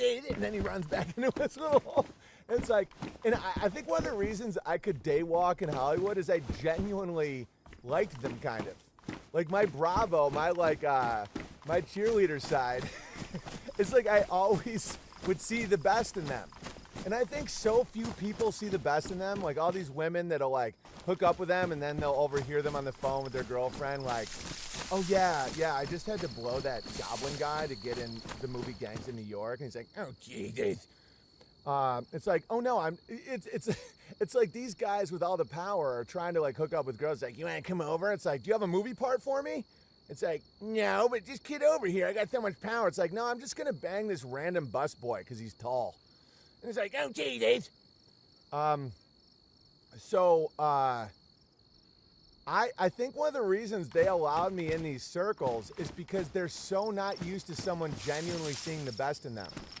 I think they thought I was like trying to sell my soul because I was like, man, you are looking better, man. You think? I got irritable bowel syndrome. I'm gonna shit my pants. And I'd be like, dude, you're kicking ass, man. I like this guy, and I'd see the best in them. And then, so they'd be like, oh, Benjamin's here to play ball. And I wasn't. I was just genuinely, yeah. Oh shit. Oh my God, did I seriously just do that? I was genuinely there to be buddies with him. BB Ira, the insecure grabber agent, is the greatest character. I laughed hard last night. Dude, Mountain Bear's already making the cartoon, and we're already talking about the movie plot for the movie we're making. We already have all the characters. You know, you got... we'll get into it. It's going to be great. Oh, geez. And my documentary is coming out on my birthday in 2 days, May 24th. They call him IBS Ira. And they would always like pinch people, and they're always so small too. And I think that's why I could kind of daywalk, because I genuinely wanted the best for them. I'm like, I like this guy. He's gonna turn it around. He's gonna get better posture. You think so? Oh Jesus. And then when they're like, all right, well, we got to support the transgender movement. I'm like, no, the fuck we don't. It's like, I thought you were here to play ball. It's like, no, dude, I genuinely thought you'd get better posture. How funny is that as archetypally? I just kind of thought of this. The devil didn't know how to react to me because I was genuinely trying to be his buddy. You know, it's like, I have a deal for you. And I'm like, dude, I think you're going to be okay, man. I think you can work on your posture. Where it's almost like the devil doesn't know how to treat someone who's actually trying to be their friend. Like it always is like a deal. It's always like, oh Jesus, you signed this paper, and I'm like, dude, forget about the papers. Let's go for a walk. It's like, Jesus, I don't understand. It's like, buddy, I don't want anything from you. It's like, this is very fucking confusing. I think that's really what it was, is I wasn't, There's a Tibetan myth about the demon who melted from compassion. I experienced that a lot in Hollywood. Like, I don't think the devil knows what to do if you're not interested in their deal. You just want to hang. Like, I'd be like, no, it's just hang out. It's work on your posture. And that's why there's such a pedophile problem in Hollywood, because the only time they can convince someone they're tall and strong and, like, is with a kid. Like, no adult would look at one of these people and say, like, you're a handsome person. Like, you're strong. But with a kid, it's like, I am God.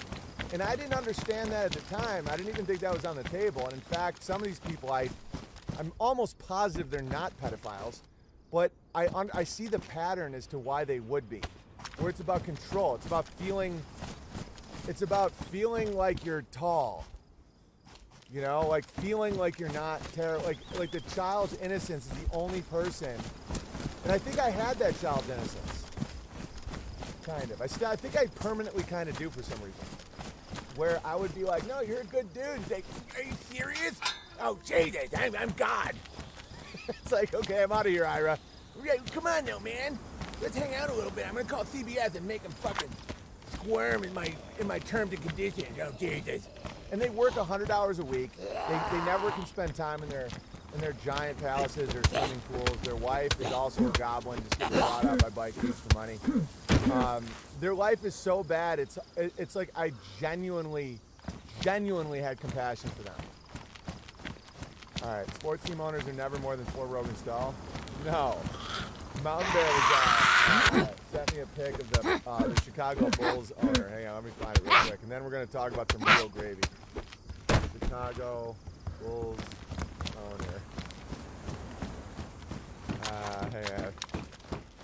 The one where he's surrounded by 2 black guys is one of the funniest pictures I've ever seen. And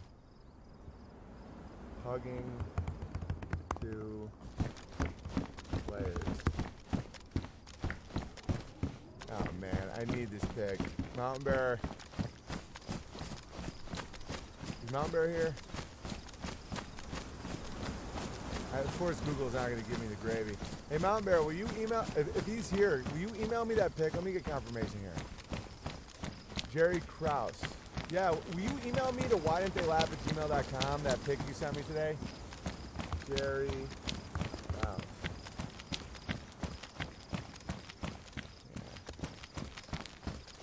Yeah. I might be able to find it. I need the one with the players. I'm just gonna type in Jerry Krause short with players. No, I mean I don't with players.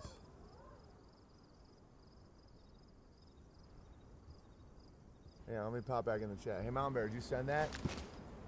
Yeah, 1 sec. All right, cool.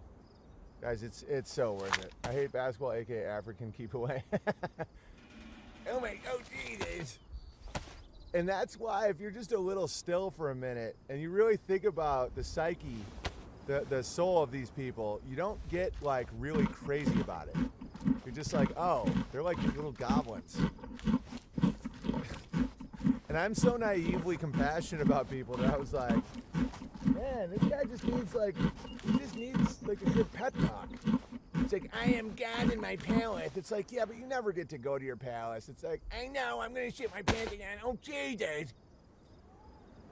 Mountain Bear 2.0. I'm not, yeah, thanks, Scooter Bear.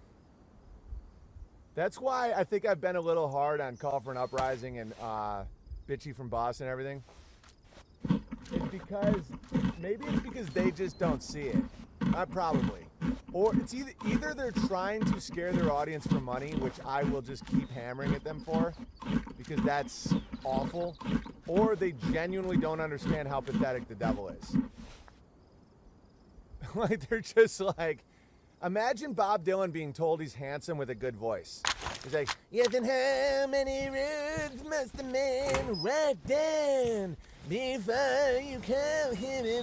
And everyone's like, dude, you're so handsome with such a good voice. It's like, you think? I'm gonna go out and sing for my special audience. Hey, everybody, I'm Bob Goblin. And everyone's like, holy shit, it talks. Throw a shoe at Bob Goblin. All right, let me see. Oh, here's Mount. Okay.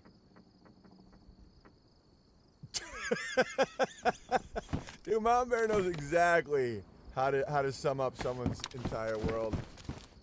Okay, another thing I was making fun of last night that this fits perfectly, they wear $10,000 suits and they look like used car salesman munchkins in them because their bodies are so misshapen. All right, look at this. Like that's like that's a guy that I would root for in the past. Now not really, because I know that they're just constantly trying to subvert and molest and fuck people over. But that's a guy. Okay, imagine me being a giant. I am a giant. I'm 6'8" for those of you just joining. I'm the size of those basketball players. Okay, so when I'd be around these type of people, they would treat me kind of like they needed to be under my protection. They'd be like, oh, Jesus, you're so big. Oh, I'm going to pinch you. Oh, gee. And I'm like, look at them pinching me. Dude, they pinch. I had like one of the most powerful agents in the world at CAA. And I'm just going to say it, he looks kind of like Weiss. And he would always pinch. But he was shorter than Weiss. Weiss is getting less epigenetically goblin looking with every truth he tells. Isn't that right, Weiss? Weiss is here. They do pinch. No, they pinch. Guys, they fucking pinch. Why do you think I have such an issue with short men? This is this is a big chunk of my life, guys, is like what you're looking at here. Okay. That guy makes the giant feel like he needs to protect him. It's like, oh, Jesus, you guys are so big and strong. How's my posture? And we're like, you're doing really good. You're doing really good, Ira. It's like, oh, great. I'm going to turn my life around. I'm going to get you guys the best deals you've ever seen. And it's not about money when you're a giant. It's about, like, there's a visceral feeling of, like, protecting the little goblin. And then, you know, you got to realize if you feed them after midnight, they multiply. If you get them wet, they become evil. Like, guys, these aren't, like, normal people. And I had to learn this the hard way, guys. Like, I used to, like, that's why I think I could operate in Hollywood without losing even an inch of my soul. Because at no point was I, like, trying to butter these guys up for anything. I genuinely wanted them to feel better because they're in so much pain. I have a very, very strong pineal gland. Like, I'm a high empath. Crystal, bang, right in my forehead. That's why I can, like, feel stuff. Once I stopped drinking and watching porn, it was like, zzz. So these dudes, like, when they hug you, like that guy, Jerry, right there, guys, I guarantee you he's pinching both of them. Like, he's got his hands around his big protectors. He's like, hey, boys. And he's, like, his fingers, guys, his fingers behind those giants he's just pinching and turning. And the giants don't really know what to do because it doesn't, like, hurt. But it is kind of just weird. And then you're looking at his little pants and his little suit and everything, and you're like, and you're just like, big pineal. Oh, Caleb Bear, get your mind out of the gutter. Crab hands. No, totally. Like, guys, South Park isn't wrong about crab people. And I'm just going to leave it at that. Like, South Park is not wrong about crab people. Underneath that veneer is pinchy. And they're so insecure. Like, at all times. That's why I don't really get that into the Weinstein stuff. You know, at first I was, like, glad people were outing the creeps, but, like, then people would be like, oh, he's constantly fucking and all that. It's like, no, he isn't. He's constantly pinching and trying to get people to watch him whack off on a plant. Like, they're so pathetic. And no matter how much power these little bastards get, women are never sexually attracted to them. Do you understand? You probably don't understand because you're not a little goblin. The hell it is when you have sex with a woman who consents to you because of your power, but is not physically attracted to you. It's horrible. And these people live it all the time. They don't just settle down with their little goblin wives who are like, oh, you're a goblin, I'm a goblin. Oh. They always go for the tall Aryan blonde. And those women have to be literally molested as children to feel so much PTSD and have so many safety issues that they want to be protected by this guy and they're willing to give up their body for it. And that electric field that they're giving off feels terrible. And that guy, and so he becomes even more broken, and his hunch gets even worse. His face gets even more weird looking. And then he tries to hide with the Giants. And that's why I had like good relationships with my agents for a long time, because I genuinely felt a responsibility to protect them from the world, because they're so small. They all have irritable bowel syndrome. All guys, they're fucking goblins. Like they all have issues with shitting their pants. Like one of the reasons that guy's pants are so puffy is probably a diaper. All right, let's talk about some of the gravy. Always bad breath too. Always. And people don't believe me. Like they won't even believe me. They're like, oh no, they're power elites. Guys, they're goblins. And by they, I'm not saying Jews. You realize that? It's a different thing. It's like, the word isn't even grabbler, it's goblin. It's like there's a certain type of person, like this guy, he's pinching and twisting. And I used to be one of these giants. Goblin checks, IBS, Ira, bad posture, right, bad breath, constantly pinching, constantly subverting, angry at tall people, but also obsessed with tall people. Like one of the reasons that these little goblins would like me is because I was such a gentle giant. I was so protective of them. Like if we were out at a bar or something or a party, I would physically protect these little bastards.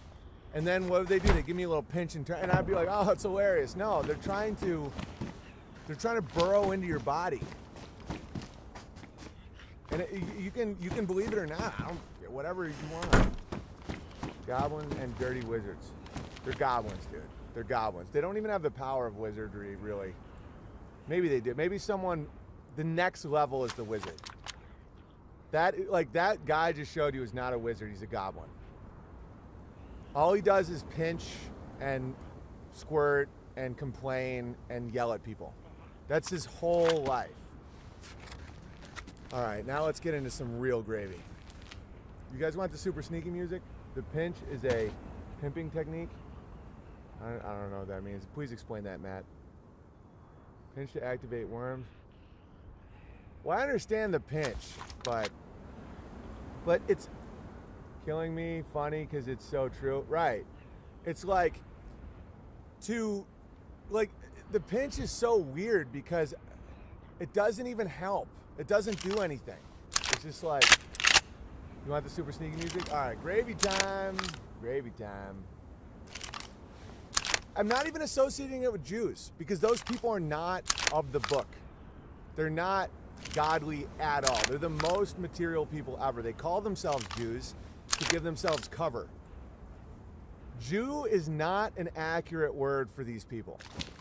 I promise you it isn't. It just isn't. Like I've been down these roads. I have no issue with political correctness. I'll say any word anytime. Jew is not the word. It just isn't. It's like there's something else. There's something else going on. I knew plenty of Irish. Right.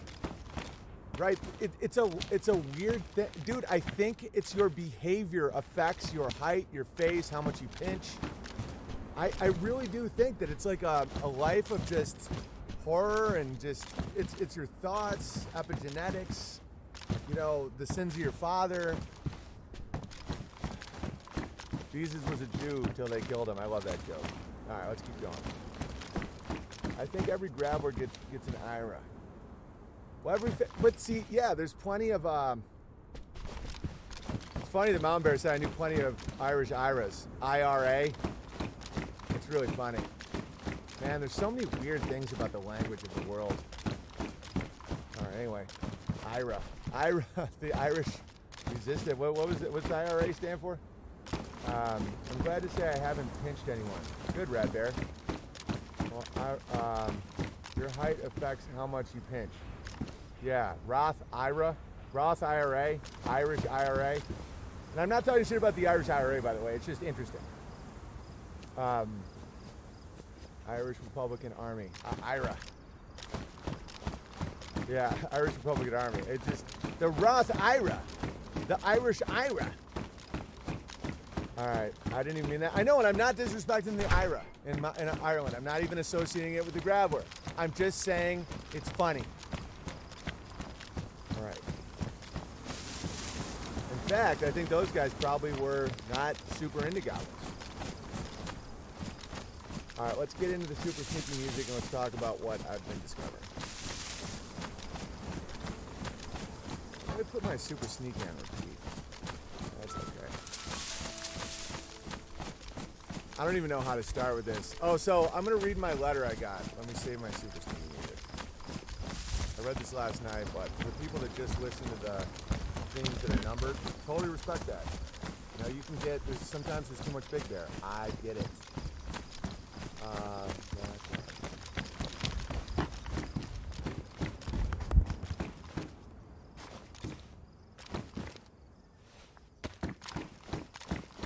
Dragonfly. There we go.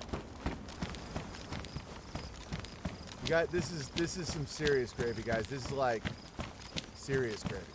Here we go. All right. The Egyptians used frequency to levitate the rocks. This can be seen on smaller scales in what is called resonance frequency levitation. Essentially, a frequency is applied to the object, and when it resonates at the same frequency of the surrounding air, it levitates. The link between this assumption is the worship of the scarab beetle that they enshrined and put in a bunch of their hieroglyphs. The term beeline came from an experiment conducted whereby a fag in a lab coat put tiny sensors on honeybees to track their flight paths. It was found that despite 30-mile-per-hour crosswinds, the bees still flew in a straight line. Presumably, this is because the bees are not flying, they're levitating.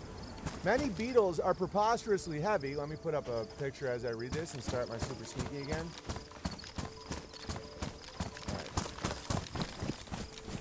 Many beetles are preposterously heavy and oversized for their small wings to produce enough lift for flight. What the wings are doing is creating a buzz or vibration that is bouncing off a hollow chamber in the thorax to produce the resonant frequency to create lift. Bees, dragonflies, and beetles utilize the tech. I remember a couple summers ago, after coming across this information, I was on a boat on the Missouri River going full throttle. A dragonfly was effortlessly keeping up with the boat and moving in stages from person to person without respect to the crosswinds at this speed. Try imagining a bird keeping pace and shifting left-right effortlessly. It's impossible. The theory is by using some instrument or perhaps a choir to hum the correct frequency, the giant boulders of the pyramids could have been effortlessly lifted and set into place. The same idea is echoed in the Bible when the wall of Jericho was destroyed with a ram's horn.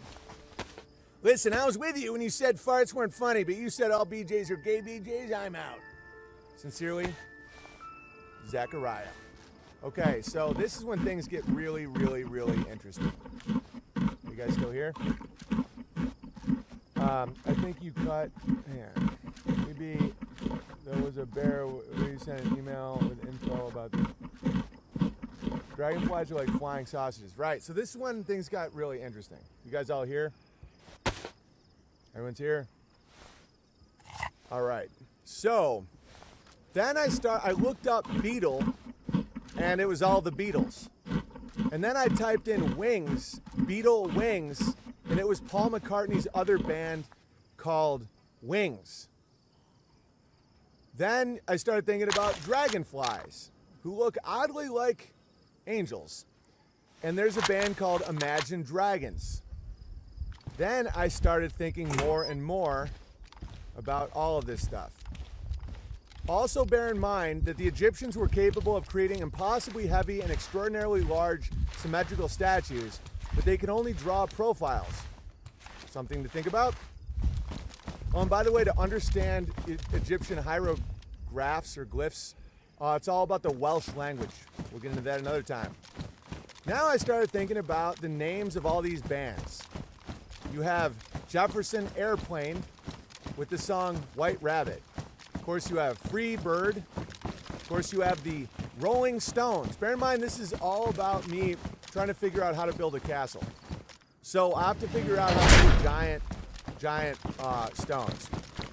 Another flying machine, Led Zeppelin. Okay. Oh, I got that other thing. And then I started thinking about all of the bands with weird occult names, and whether or not they even know. Okay, I put this down into different categories. So, Flight, Eagles, Birds, Beatles, Wings, Iron Butterfly, Led Zeppelin, Jefferson Airplane, Jefferson Starship, Aerosmith. Mocking how much humans are not using their minds. We have the Grateful Dead. Their fans are called the Deadheads, Radiohead, and Blind Melon. The number 3, 3 Days Grace, 3 Dog Night, 3 Doors Down, and Def Leppard. Why Def Leppard? Because DEF, spelled DEF, not DEAF, is the number 3 on a phone. Def, DEF. Then I started thinking about royalty. You have Queen, and of course her color is deep purple. And then more royalty, whose favorite color was purple, is Prince. Then I started thinking about mocking lineage. Offspring, Arctic Monkeys, and Gorillas. Then I started thinking about other odd band names. Electric Light Orchestra, AC/DC, and Tesla. Then I started thinking about mocking our state of what we're in right now. System of a Down, One Republic, The Police, Savage Garden, and The Who. Then I started thinking about song names like Good Vibrations and Sound of Silence. Okay, so then I kept thinking about biblical stuff like speaking the word. So Jesus could walk on water. How? Because he was the vibration of levitation. Like there's a certain vibration that someone can speak where you can levitate. You can walk on water. He was the Word incarnate. Think about what that means. Think about what that means, guys. To speak the Word into reality. Jesus Christ could walk on water. What does that mean? Guys, these things are true. So a drag, and this is the importance of getting a lot of this noise out of your life. You can figure this stuff out by simply looking at a dragonfly. When you look at a dragonfly and then you research the dragonfly can fly 30 miles an hour. And it does not matter how the wind is blowing. And you will have endless scientific studies tell you exactly how. Well, it's because it beats 1,200 beats a second, and then that's how it pushes the air. No. It cuts through air. That's not flight. That's resonance.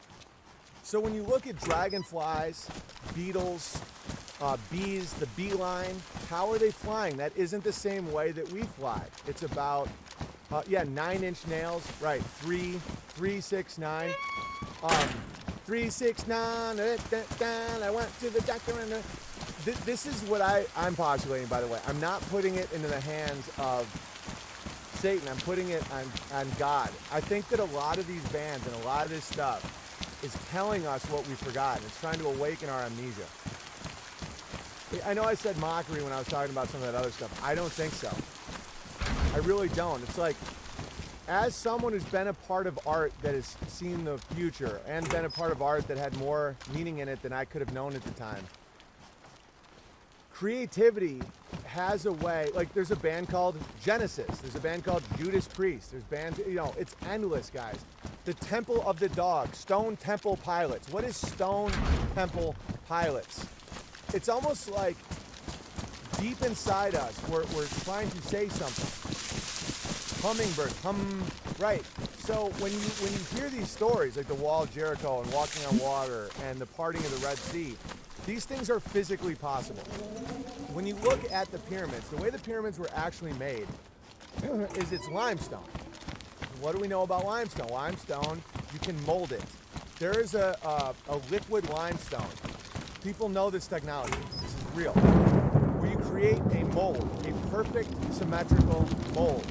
And when they say, they had to quarry all these rocks from 200 miles away from Giza, and they had all these Jews. Guys, what do we know about Jews? They don't do physical labor. You should immediately know at that point of the story it's nonsense. Oh, the Jews did all this work. Okay, so what's the real story?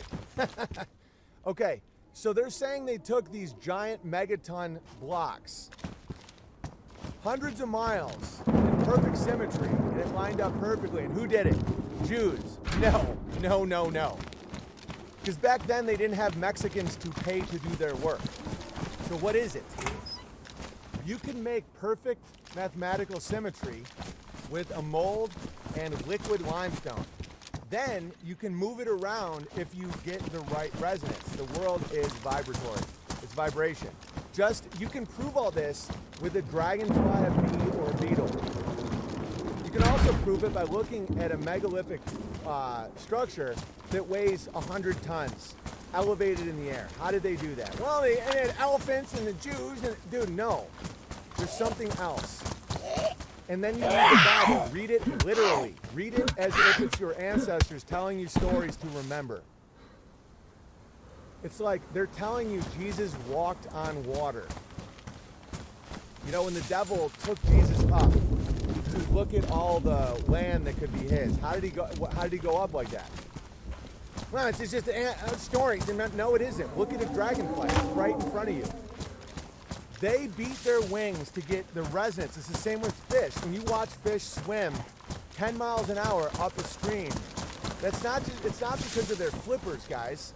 They're creating, like, I did something wrong. Oh, he's not pointing out that it's really a vortex.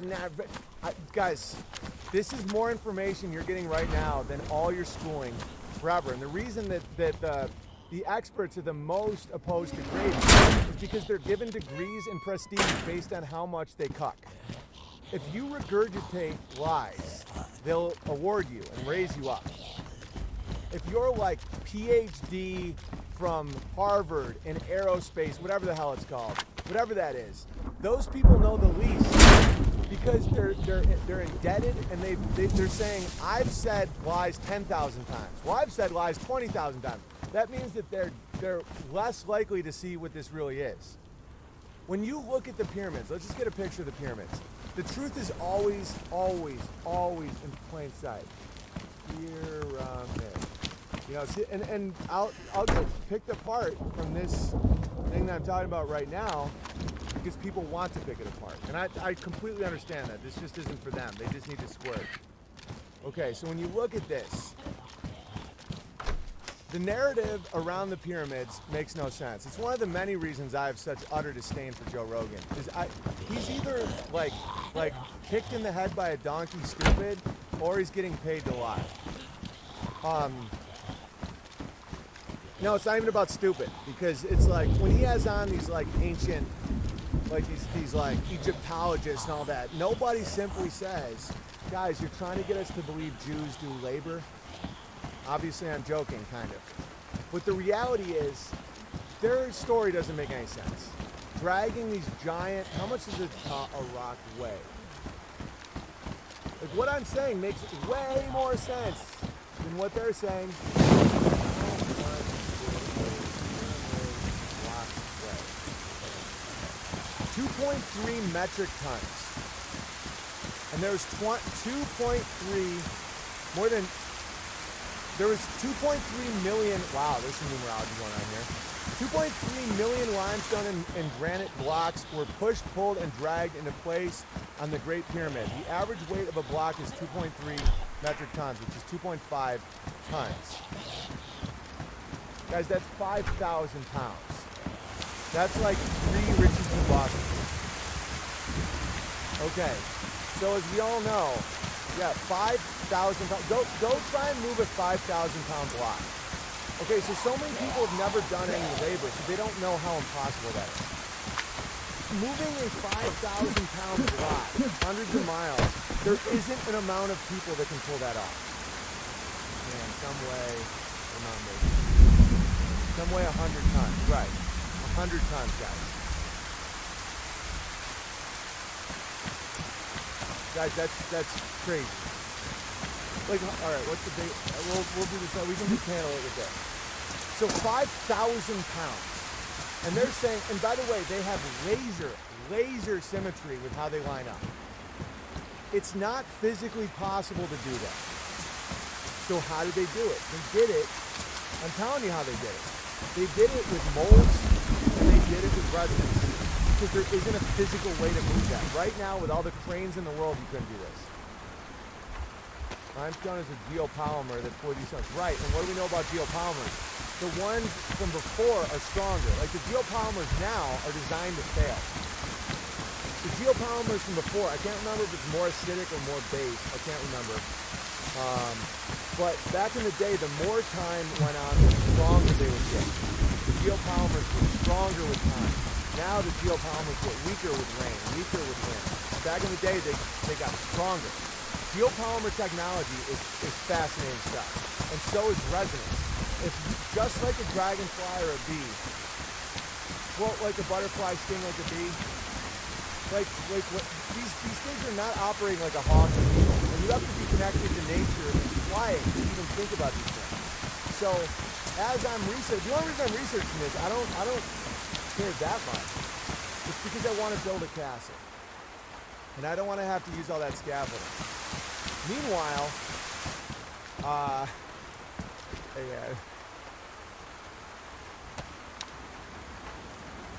let's see what this guy has to say. Hey, Rogan, what do you think about all this? You're the gatekeeper for knowledge. You're the gatekeeper for the mysteries of the past. And for men, what do you think? He's like, this is what my asshole looks like. Welcome aboard. For those who just listening to the A-OK song.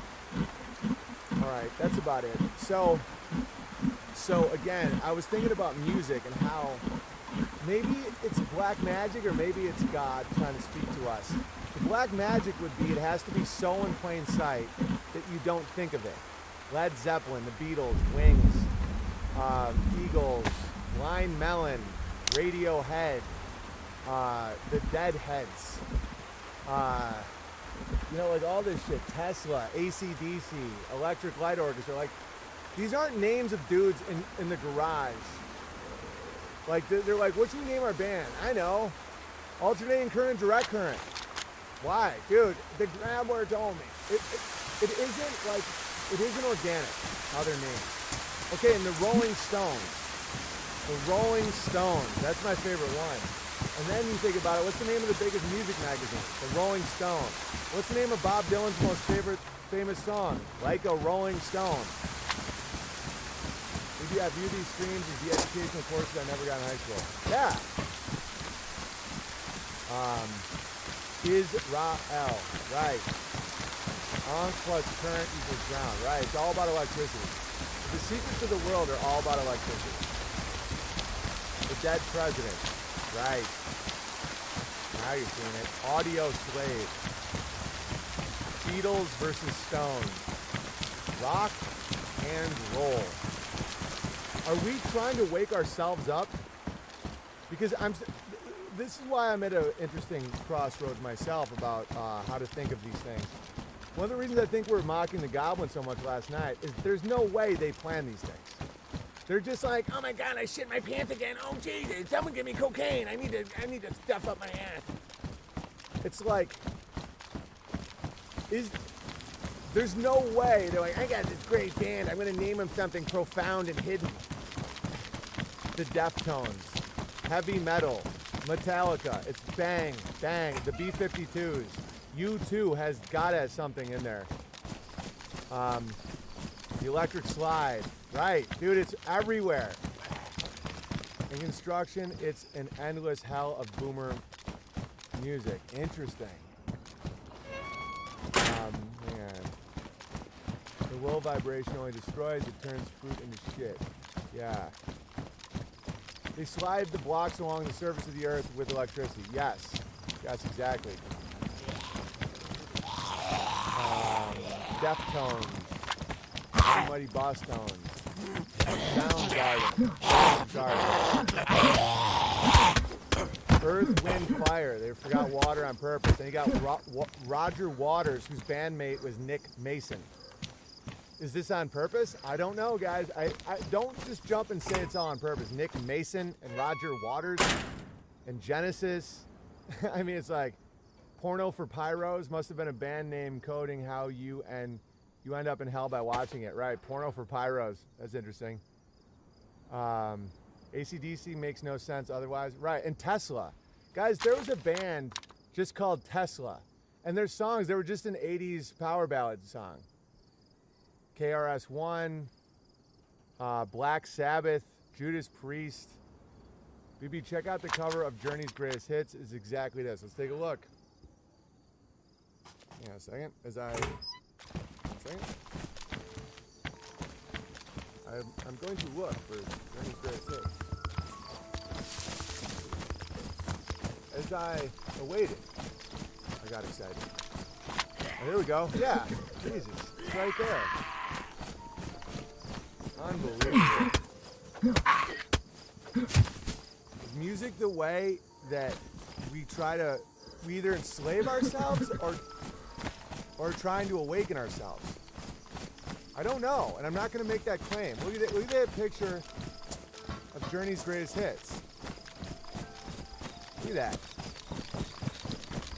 It's unbelievable. It's a beetle with these wing currents and then an orb in front of it and an orb behind it, red and blue. Wow, dude. The Beatles, that's why it's all about the Beatles, because the Beatles are the hiding in plain sight thing where it's right there. I mean, look at that album cover. It's literally a beetle with these angelic wings and a red orb and a blue orb. And it's right there. And that's one reason why I think these type of things are put on the most famous bands, because it has to be seen by the most amount of people. Look at that beetle, dude. Because that beetle defies all laws of aerodynamics, Bernoulli's principle. It does not function on Bernoulli's principle. Blue pill, red lodge, blue lodge. And then what's all that shit around it? What's all that hieroglyphic stuff? Like, what's all the coding?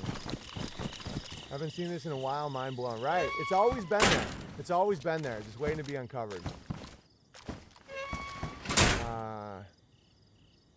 Isn't that crazy? Orbs are covering light sources, right? And that dirty little beetle. I don't know how I feel about the beetle. Yeah, the orbs are covering light sources. Wow, great call. Beetlejuice. Beetle. I call it truth, reality, bleed through. Yeah, I don't see the goblins having this much control over truth at all, guys. All they're trying to do is get a girl to enjoy the blowjob they coerced out of them for a movie role. Their lives are not like this. And like, I've been having these memories come back to me. My mind is always trying to figure things out. And I know that they're not like that. Nodes, yeah. Like, were these things covered up? Because check out Coral Castle in Florida. 1920s, a guy, he wrote a whole thing about it. I have all the PDFs. I'm going to dive into it. He made a castle with vibration. Why did they teach it at school? Is it that people make the school that they want? Is it, guys, I genuinely don't know. I'm not asking rhetorical questions. Is it that our school system became this way? Oh no, the Rockefeller, the money. Guys, people are not as motivated by money as you think. They're just not. I'm not gonna. You're motivated by money if you have none and you're scared. If you don't know how to get food and you don't know how to get clothes for your kids and you don't have any money, yes, you're motivated by money. After that, you're just not, unless you're a retard. Silver chair, right. So, what is all this? Like, is the education we're giving ourselves just what we can learn in movies and news and all this? Is it just breaking our aperture so we can only see the world the way that we can handle? I don't know. Because I know people that I used to be able to communicate with that I can't communicate with anymore. Because they can't see what I see. And I understand that. I'm not mad at them. I'm not like, oh, you're a shill. You're trying to fucking... No, I'm like, oh, you just can't see what I see. Like, you don't have the ability. You have too much fear.